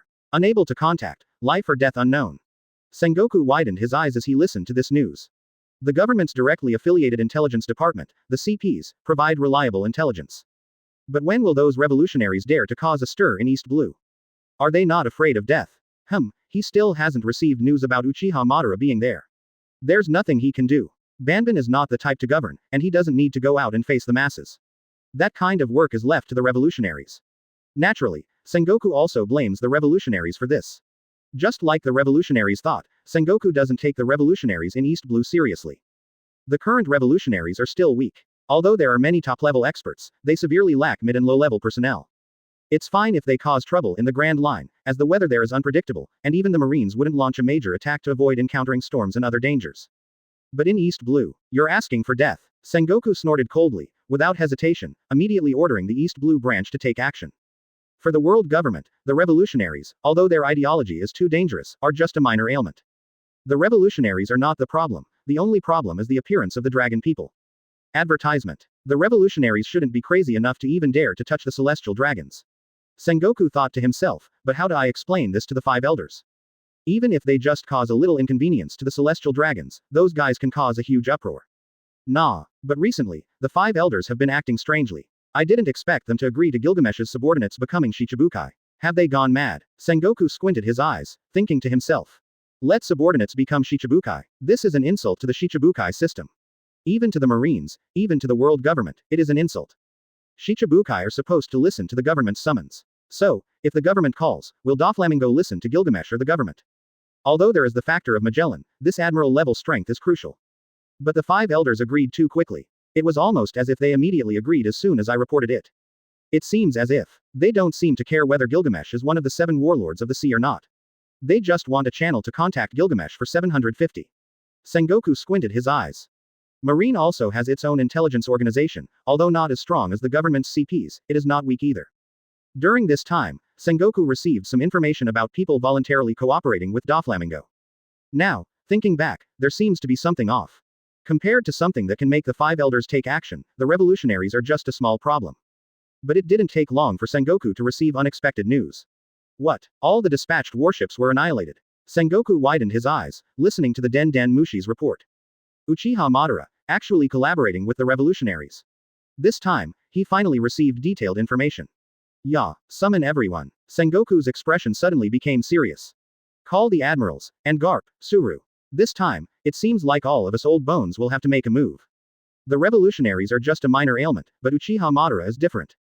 Damn it. Did I make a mistake again? Has my damn IQ completely shifted to the world of anime? Chapter 85 Saitama will not participate in this battle. The 4th update asks for subscription. Chapter 85. Is Saitama not participating in this battle? 4th update. Please subscribe. Marine's efficiency is terrifyingly high. In just under 10 minutes, the 3 admirals and Garp all arrived at the conference room, sitting solemnly in their respective positions. Crane and Zephyr, who are not at naval headquarters, used Den Den Mushi to communicate and show their faces. This emergency assembly seems to be similar to the incident with Uchiha Madara last time. And this time, it's still Uchiha Madara. Sengoku glanced solemnly at all the high-ranking Marines below, not playing any guessing games, and said directly, just now, news came from East Blue that Uchiha Madara and the Revolutionary Army have captured the Goa Kingdom. I don't know if he died or was captured when he went to visit the Germa Mark Holy Ship. After the problem occurred with the Germa Mark Holy Ship, I didn't know where Uchiha Madara was, so I sent the fleet from the East Blue's 121st branch, led by Vice Admiral Nils. However, we have lost contact and it is suspected that the entire army has been wiped out. Listening to Sengoku's words, everyone's faces were filled with seriousness. Sure enough, it's still Uchiha Madara. And this Uchiha Madara actually has a connection with the Revolutionary Army. Everyone couldn't help but look at Garp, the leader of the Revolutionary Army, but his Sengoku, is the news of Uchiha Madara's appearance confirmed? Garp's voice was low. I don't think Dragon would do something like this. Don't forget that the Goa Kingdom is in the East Blue. The East Blue is the most peaceful sea area.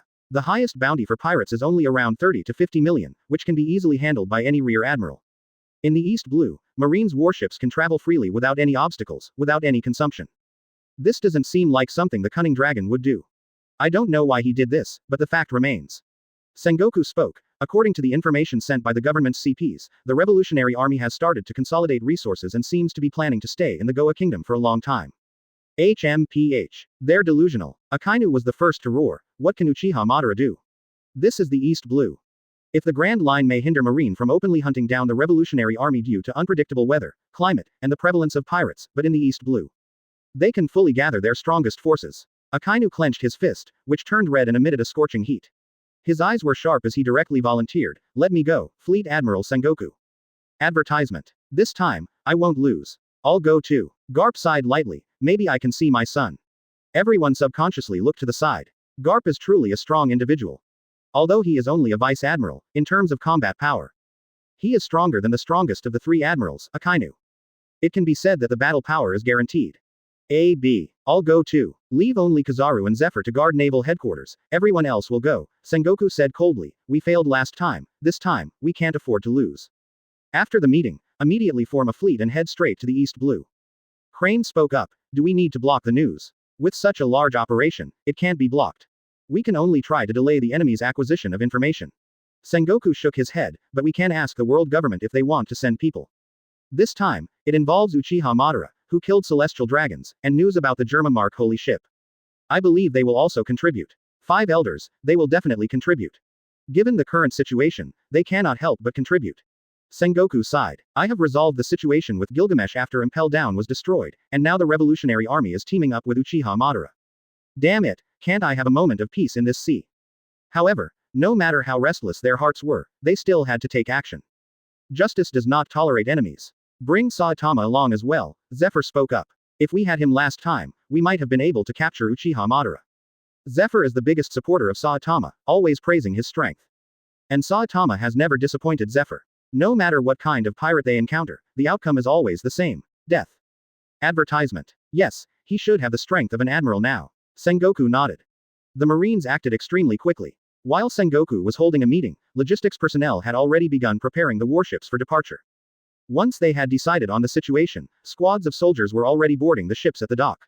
10 warships set sail from Crescent Moon Harbor, cannons were pushed out of the gunports, and ammunition was plentiful. On the deck, Marine soldiers stood in a dense formation, their faces serious, ready for battle at any moment. Set sail. Sengoku waved his hand, giving the order directly. They set off in a hurry, to the point where even the powerful individuals hadn't been fully arranged yet. But it didn't matter, they could arrange things while on the move. For example, giving orders to the vice admirals. Passing through the gates of justice, crossing the calm belt, and blockading the waters around Goa Kingdom, the world governments prepared reinforcements. So the purpose of this operation is to reach Goa Kingdom as quickly as possible. Uchiha Madara. No matter what, I will kill you first.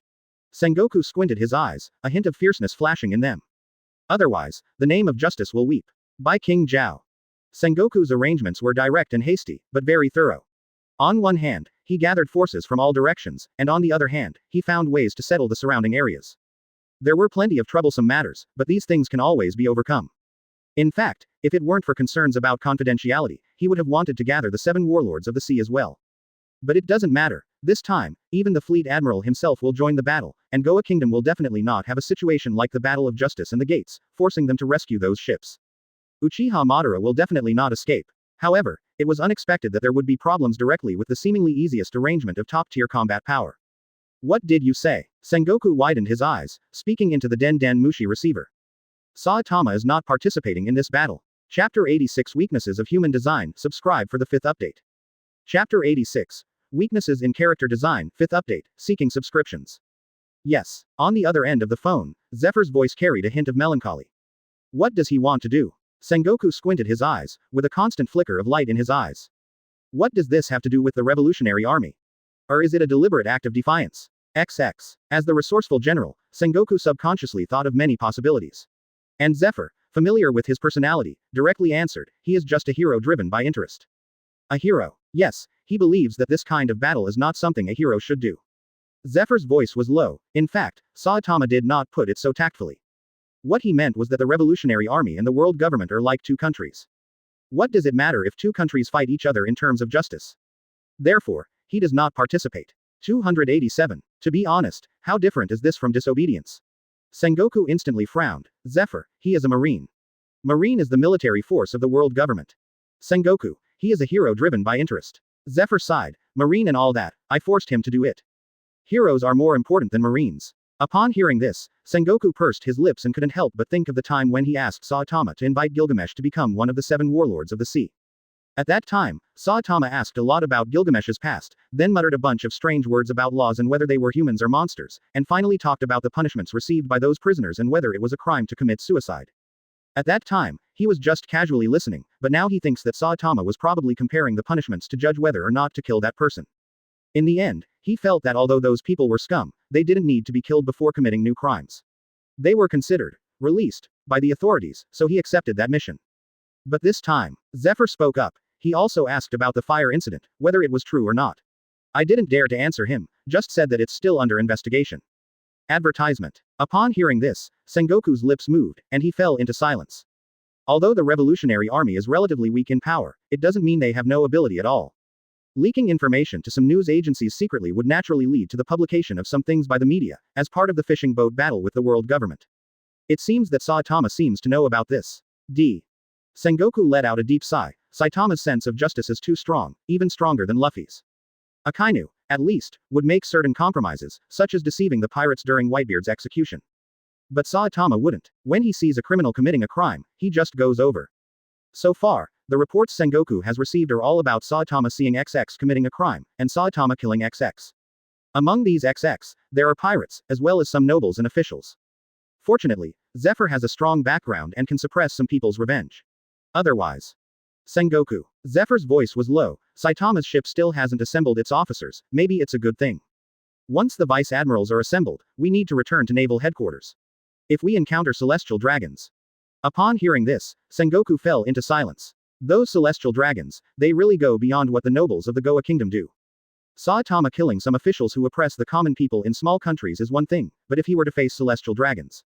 I understand. We won't mobilize him this time, Sengoku sighed. Let's also hold off on calling him back to naval headquarters for now. Or rather, when we do call him back, I'll find a way to ensure the people around him. Zephyr's voice was low. Sengoku put down the Den Den Mushi and looked at the dim sky. Whether it's him or the law, they both dislike those damn celestial dragons. The Goa kingdom has been relatively peaceful lately. The Revolutionary Army's governance is quite scientific, without the oppression of the nobles. As long as they stay here, their income will be much more abundant. However, the Revolutionary Army did not hide the fact that the world government will attack from the people of the Goa kingdom. So a large group of people chose to leave the Goa kingdom and seek refuge in other countries. Advertisement. The Revolutionary Army did not stop them, and even subtly supported them. They don't know if the Marines will ruthlessly slaughter civilians or even play the Buster Call. Although Uchiha Madara claimed that he would never let a single cannonball hit the city, Robin ultimately implemented this system. She still holds hostility towards the world government and doesn't believe they would refrain from using the convenient Buster Call for the sake of the people. At the same time, she doesn't dare to place all her hopes on Uchiha Madara alone. These fleeing people will eventually undergo inspections by marine ships at sea, but they won't be killed. At most, they will be harassed a bit and then hide in safe countries. With these people gone, the remaining ones have become much calmer. The Revolutionary Army has also taken the opportunity to implement various reforms, distributing the nobles' land to the common people, modifying tax rates, increasing residents' income, promoting agriculture, and stockpiling food. On one hand, it's for the sake of reform, and on the other hand, it's for the sake of preparing for war. The current calm is just the calm before the storm. The real danger lies ahead. Zhao Xu hasn't been idle during this time. He couldn't help but laugh and cry when he received news from Saitama. They actually want to call Saitama too. Can't you guys just do this stupid thing once? You want to do it a second time. But this time, it won't work. This time, it's Uchiha's solo performance, and no one else can interfere. Zhao Xu doesn't know Sengoku's concerns, and even if he did, there would be nothing he could do about it. Every character has their core character design, and once that is changed, it's unlikely that Zhao Xu will be able to improve the realism of the template in his lifetime. Saitama's character design is that of a hero, so he absolutely cannot tolerate characters like monsters committing crimes. Whether they are celestial dragons or anything else. This is Saitama's weakness. If he really encounters celestial dragons, Zhao Xu can only ignore it and let this, Marine Supernova, take care of the celestial dragons, causing trouble for the Marines. Other characters also have this weakness. For example, on Gilgamesh's side, Zhao Xu wouldn't dare let him hear news about the 4 emperors who rule over the latter half of the Grand Line.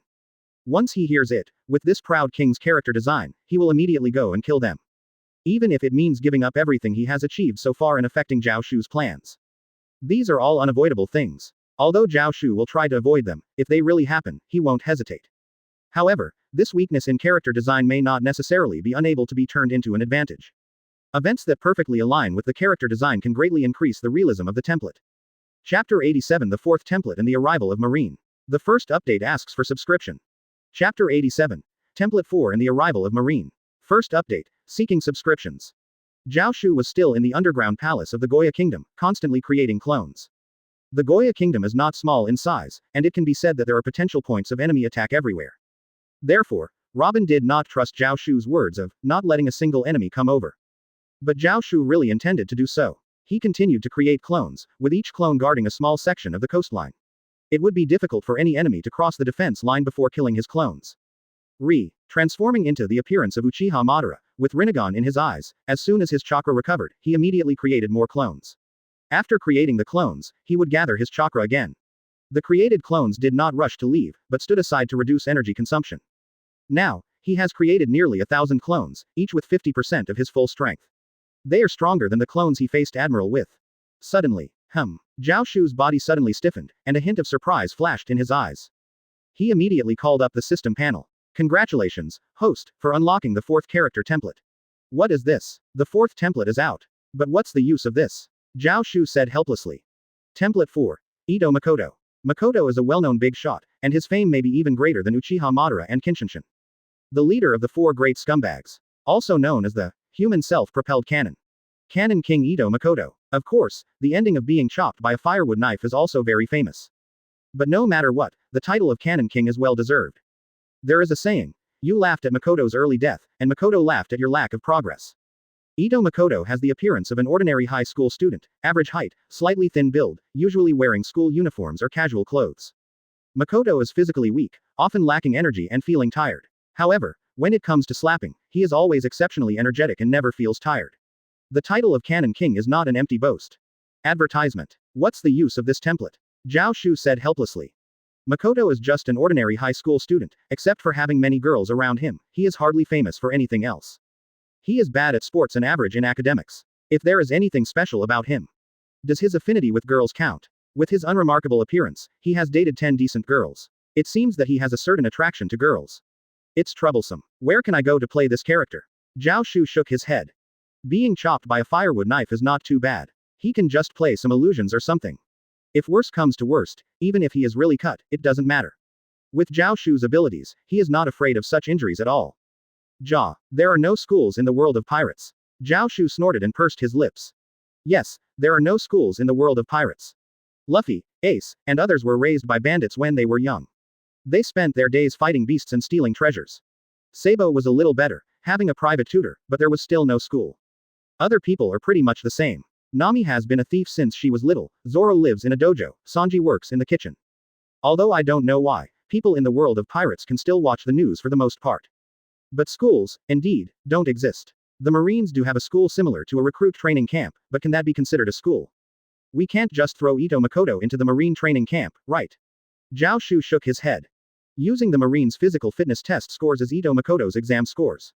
And treating the Marines, alumni as Ito Makoto's classmates. Let's just leave him alone, Zhao Xu shook his head. Anyway, from what I can see now, the character templates are randomly sent out, so it's not a big problem if one template isn't played. There's nothing particularly advantageous about playing it anyway. Of course, he still used the transformation technique to change Ito Makoto a bit. So, the face of Makoto Ito appeared in the basement, and the realism increased significantly. Makoto Ito, 24%. Suddenly, Zhao Xu, looking at the system template, was stunned. Huh, Uchiha Madara's template. Advertisement. The Marines have finally arrived. Their actions have also been known by the Revolutionary Army. Dragon was originally a backbone of the Marines, and many people sympathized with him, secretly befriending him to obtain certain information, which was not difficult at all. Similarly, the Marines' forces are too many to be the kind that can be completely concealed. Is it okay? Robin looked worriedly at Uchiha Madara. She wasn't too worried about herself. She had plenty of experience in escaping, and the Revolutionary Army wouldn't put all their hopes on Uchiha Madara. She had prepared some hidden hiding places. It's not realistic to say that everything is hidden, but Robin was confident that she was the least likely to be caught. But the Revolutionary Army in the city might survive, but this man. Even if you give it your all, how long can you hold on? Robin sighed lightly, looking at the coastline. With her vision, she could already faintly see the approaching warships. The Marines have arrived. There are 20 warships, and each warship should have at least one vice admiral. If the Revolutionary Army's intelligence is correct, then in this fleet, there are Fleet Admiral Sengoku, Hero Garp, Admiral Akainu. In addition, there are reinforcements from the world government. But Dragon's intelligence in this regard is insufficient, so there isn't much information. Give it your all, Uchiha Madara calmly spoke, gazing at the marine fleet. Woman, do you know how strong my full power is? Robin was stunned. Wasn't the last time she fought the Marine Admiral with your full power?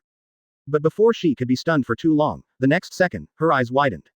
A pitch-black staff appeared out of nowhere and fell into the hands of this man, making a bell-like sound. His clothes transformed into a snow-white six-paths robe, accentuating his handsome and resolute face. His eyes turned into six-paths ripple pupils, like mosquito coils that could swallow people. 6 pitch-black truth-seeking balls flew behind him. And then, he actually flew up. What is this? Robin widened her eyes. Chapter 88 The Uchiha Class in its heyday. Second more please subscribe. Chapter 88. The Prime Time of Uchiha Squad. Second update, seeking subscriptions. 20 warships. 30,000 elite soldiers. 31 vice admirals. 1 admiral, 1 fleet admiral. At the same time, there are also reinforcements from the world government. This is a battle we are destined to win. A boisterous man laughed heartily and disdainfully glanced at Sengoku. Sengoku, you're so timid and slow, aren't you afraid that Uchiha Madara will escape? Fleet Admiral Sengoku glanced at the burly man without saying a word. They are the reinforcements from the world government this time. Under the world government, Kong is in charge of commanding the 3 armies, with the Marines being just one of them. But this time, the world government directly mobilized the army to participate in the war. Although the Marines are dominant in the world of pirates, with the other 2 armies having little activity, it doesn't mean they don't exist. In the era of the Great Voyage, the Marines played an important role in connecting various islands and countries, while the army was more like a protective force, with most of the work being handled by the Marines. But their strength is also formidable. For example, the burly man next to them is a field marshal of the army, whose strength is comparable to that of Admiral Akainu, although hardly anyone on the sea has heard of his name. The Marines have too many places to guard, and for a while, they couldn't spare too many of their 583 top fighters. So under the leadership of the world government, the other branches of the military were gradually mobilized. That's enough. Our target is Uchiha Madara. A masked man next to them spoke up. Anyone who can defeat Night Owl and Akainu should be cautious. This person is the head of the CPO. In this great war, the Marines mobilized Garp, Sengoku, Suru, and Akainu, and the army sent out a field marshal. The CPO also dispatched 2 elites who were on par with admirals. Their strength is terrifying. The field marshal of the army chuckled and said no more. The advantage held by the Marines is too great, with marine branches all over the world, the massive investment of the world government, and the various facilities of the shipyards. Almost the entire world revolves around the Marines. As for the remaining 2 armies, they are just security forces, deliberately kept by the world government to balance the massive size of the Marines. Of course, these are all minor matters. Advertisement. Sengoku calmly looked into the distance, and the coastline of Goa Kingdom was faintly visible. Be careful, that man is not an ordinary opponent, Sengoku said. You're really timid, the field marshal of the army chuckled, but didn't say much. The last time they tried to suppress the Marines, they went all out, with almost the entire army mobilized except for Sengoku and Garp. But the result was nothing. That person named Uchiha Madara is definitely not a weakling. On the contrary, he is an extremely powerful individual rarely seen in the world. Uchiha Madara. Suddenly, Sengoku exclaimed. Everyone followed Sengoku's gaze and saw Uchiha Madara's figure appearing on the coastline. The person next to him, is he the son of a devil?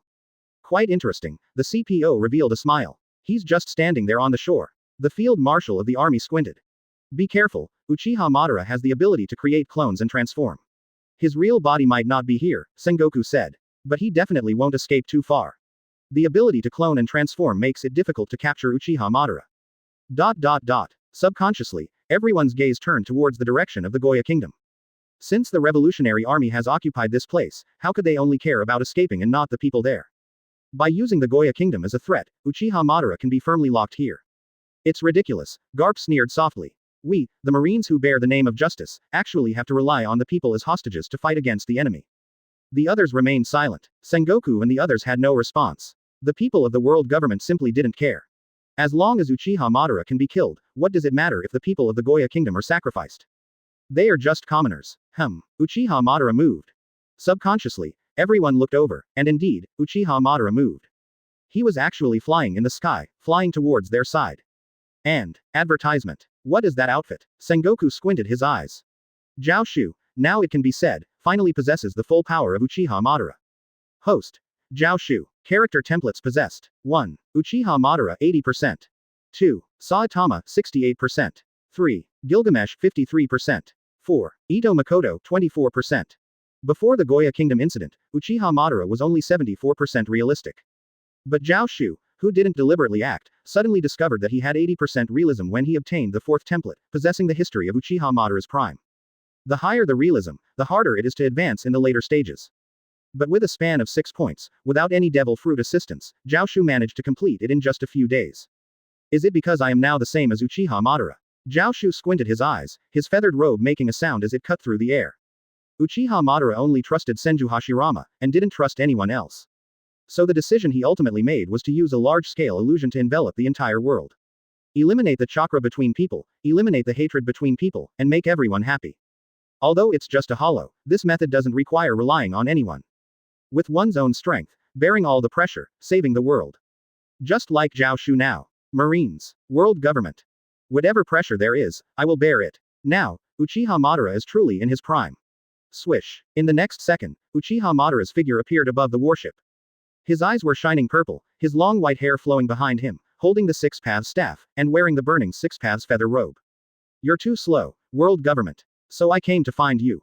Chapter 89. The sideshow should also end. Subscribe for the third update. Chapter 89. The festivities should come to an end. Third update request. Uchiha Madara. The crowd was shocked. What kind of ability was this? He can actually float. HMPH. So what if he can float? Moonwalk is one of the 6 paths, and many people here can do it. Sengoku snorted coldly. In the next second, countless vice admirals started using moonwalk to float. This time was different from the last. They didn't need to surround him. As long as they defeat the enemy, it would be victory. At least, it would be a nominal victory. Of course, their true target was. Kill him. Sengoku ordered coldly. Uchiha Madara, this person is the true target of the world government. No one cared about the fact that there might still be other fleet admirals or someone on par with Sengoku's status. Everyone rose into the air. Bang, bang, bang, bang. The sound of moonwalk stepping echoed. How foolish. Uchiha Madara remained calm, placing the 6 paths staff aside, his hands flat. Sage art. Yin release lightning style. In the next second. Thunder spread like branches. Deep purple color reflected on the surrounding sea, turning it completely purple. The sunlight seemed to disappear. Countless vice admirals who rushed over were immediately hit. The high-intensity electric current quickly corroded their bodies. For a moment, the sky was filled with screams. Swish. The thunder subsided slightly, and the vice admirals who were full of killing intent just now fell from the sky like dumplings. At least 20 vice admirals were taken out by this wave. He has become stronger again. Sengoku squinted his eyes. The previous Uchiha Madara was strong, but he shouldn't have this kind of momentum now. Bang. Uchiha Madara formed hand seals and took a deep breath. Sage art. Storm release light fang. Advertisement. Whoosh. A laser-like beam shot out from Uchiha Madara's mouth, like a sharp blade. Dodge. Sengoku's expression changed, and he jumped up. In the next second, the purple laser cut through the warship as easily as cutting butter. Boom. The cut warship instantly began to sink, and panicked Marines jumped off the ship. But before they could escape completely, the cut warship seemed to touch something and exploded with a loud bang. Sengoku's expression turned serious, and he had already jumped onto another warship. As for the soldiers and vice admirals who fell into the water, he wasn't worried at all. He didn't even glance in their direction. Their responsibility now was to fight. As for those people, the surrounding soldiers would rescue them. Another ability. What exactly is this man's ability? Uchiha Madara can summon giant-like figures that can split the red line. His incredible transformation allows him to easily infiltrate Moria. With numerous clones, even vice admirals might not be able to defeat one of them. And some exceptionally powerful clones can even use the abilities of giants to attack admirals. And now there are even more of them. What devil fruit did he eat? Sengoku gritted his teeth and cursed in his heart. In the world of pirates, people have peculiar abilities, either through modification or devil fruit. But devil fruit only grants one ability, so why did Uchiha Madara? Uchiha Madara. A furious roar. The scorching lava transformed into a dog's head and fiercely bit down. Dog bite red lotus. Admiral Akainu made his move.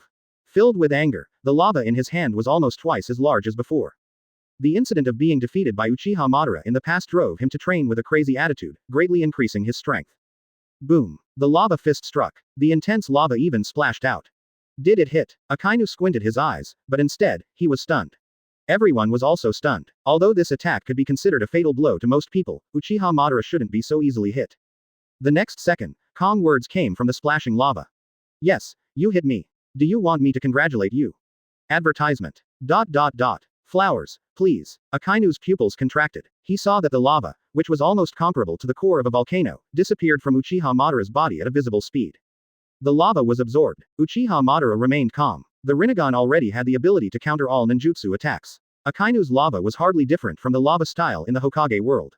How is this possible? Akainu's face showed a shocked expression. My lava. No. This is absolutely impossible. The next second, he suddenly swung his fists. Bang, bang, bang, bang. His fists generated a large number of huge lava fists and launched them into the air in the form of lava, resembling a meteor shower. They bombarded non-Uchiha Madara. Meteor volcano. Boom, boom, boom. But it was useless. Uchiha Madara still stood there calmly, not even needing to dodge. All the lava twisted and was absorbed by him the moment it approached him. On the contrary, some of the lava that missed caused waves when it fell, almost overturning several warships. How is this possible? Akainu widened his eyes. The previous Uchiha Madara didn't have so many techniques. For a moment, he was somewhat absent-minded. HMPH, weak marines. The Fleet Admiral sneered and flew into the air using moonwalk. Has the world government spent a lot of money on dogs? If he were to take action now, he would definitely save face in the current situation where the Marines have lost their dignity. The budget for the next year will definitely increase significantly. When he approached, he suddenly noticed a black sphere appearing in front of him. Isn't this the black sphere behind Uchiha Madara? How could it? Swish. The next second, the black truth-seeking ball rushed out and hit the head of the Fleet Admiral. Then, the headless body fell with a loud crash. Including Sengoku, everyone's faces turned pale. This was the first high-ranking casualty. The entertainment is over, Uchiha Madara said calmly. Chapter 90. The Savior of the World. Subscribe for the 4th update. Chapter 90. Savior of the World. 4th update subscription. Be careful of that black sphere, there's something wrong with it. Sengoku shouted immediately. Of course, there was no need for him to shout. Everyone present was a seasoned warrior, and they could all see the problem with that black sphere. Although the army marshal was inferior to the marine marshal by a considerable margin, he still possessed admiral-level combat power. His haki was unquestionably formidable. Even an ordinary officer wielding a sword couldn't cut through his skin. Firing 100 shots with a musket wouldn't leave a mark. Even withstanding a cannon blast was not impossible. Yet, a person like him had their head easily obliterated. Not just killed, but completely annihilated. What on earth is this thing? Uchiha Madara. How should they fight against this person? Boom, boom, boom. At that moment, the surrounding warships opened fire. Although the soldiers brought by the Marines found it difficult to participate in a battle of this level, it didn't mean they were completely useless. They were the elites among the elites, and while it may not be accurate to say that every shot hit its mark, it wasn't far off. 5 nearby warships, with hundreds of cannons, fired in unison, targeting Uchiha Madara. It wasn't that there were no warships further away, but the distance was too great, making it easy to hit their own people. After all, the target of their attack was a person, not a large warship. The incredibly accurate artillery fire almost instantly struck a point. However, the next second, everyone's eyes widened. The black sphere behind Uchiha Madara seemed to spread like liquid, enveloping his entire body. The intense artillery fire bombarded the black sphere, as if it had entered another dimension, disappearing in an instant. The truth-seeking ball. After mastering the 6 paths technique, the practitioner can control 9 black spheres formed by yin-yang release that float behind them. They possess tremendous power and can easily destroy a forest. Advertisement. These black spheres contain the power of all things, and anyone or anything without the power of the 6 paths that comes into contact with them will disappear into nothingness. Naturally, this includes artillery shells. Can it dissolve everything? Sengoku squinted his eyes. Logia attacks are also useless, in that case. Then let's use people. Buzz. The sound of a long ringing bell, and an immensely huge golden Buddha appeared at the bow of the marine ship. His head was completely swollen, his belly round and massive, and he wore a golden cloak behind him. Zone human fruit mythical beast type Buddha form. Sengoku's eyes flickered with wisdom. He saw it very clearly. Uchiha Madara absorbed Akainu's lava attacks directly. But when faced with physical artillery fire, he used the black sphere behind him to defend. In other words, he can absorb elemental attacks, but he can't absorb physical ones. He can only be defeated. This is the world of pirates, not Hokage. What everyone relies on the most is their fists and swords, not elemental ninjutsu. The truth-seeking ball transformed back into a spherical shape, and Uchiha Madara saw a huge golden Buddha leaping towards him. Bang! His kick was extremely powerful, almost capsizing the ship beneath his feet. With this force, combined with Sengoku's continuous stomping and the use of moonwalk to accelerate, he quickly approached and was about to throw a punch. Oh! Uchiha Madara sneered, blocking with his staff. Sengoku saw this and twitched at the corner of his mouth, forcibly retracting his fist. That black ball had the power to dissolve everything, and it seemed that this black rod, which could float in the air like the black ball, had a similar power. This punch might hit Uchiha Madara, but his own fist would also be useless. It's simply not worth it. If he punched Uchiha Madara, he definitely wouldn't die, but without his arm, his combat power would rapidly decline. Let me handle this. Akainu suddenly leapt up, with molten lava surging on his body, rushing into the sky. Your ability. Sengoku frowned. I can also fight in close combat. Akainu interrupted directly. Advertisement. Even without his devil fruit ability, Akainu was still one of the strongest fighters. In the next second, Akainu approached, black hockey added to his fist, and he smashed it fiercely. Oh, but without your greatest ability, what else can you do? Uchiha Madara smiled and easily dodged the punch. Compared to the Marines who used moonwalk to move in the air, he clearly had the advantage in mobility. Akainu's face sank as he watched the black ball approaching, and he could only quickly escape. He could moonwalk, but moonwalk couldn't prevent him from being thrown into the sea. As an ability user, even if he could moonwalk, he couldn't avoid his own weaknesses. Uchiha Madara looked at Akainu, who had to retreat, and revealed a smile. Akainu had the weaknesses of an ability user, and Sengoku's large Buddha form was not convenient for this kind of battle. Who else was there? There's me. An old voice sounded, and an old man wearing a marine justice cloak suddenly appeared and threw a punch. Uchiha Madara blocked with his hand and took a few steps back. Hero. Garp. Kizaru's face became serious. As one of the top experts in the Marines, he could also moonwalk. With a suitable physique and no weaknesses as an ability user, he seemed to be the protagonist of this battle. Uchiha Madara, why are you involved with the Revolutionary Army? What about Dragon? Garp spoke in a deep voice.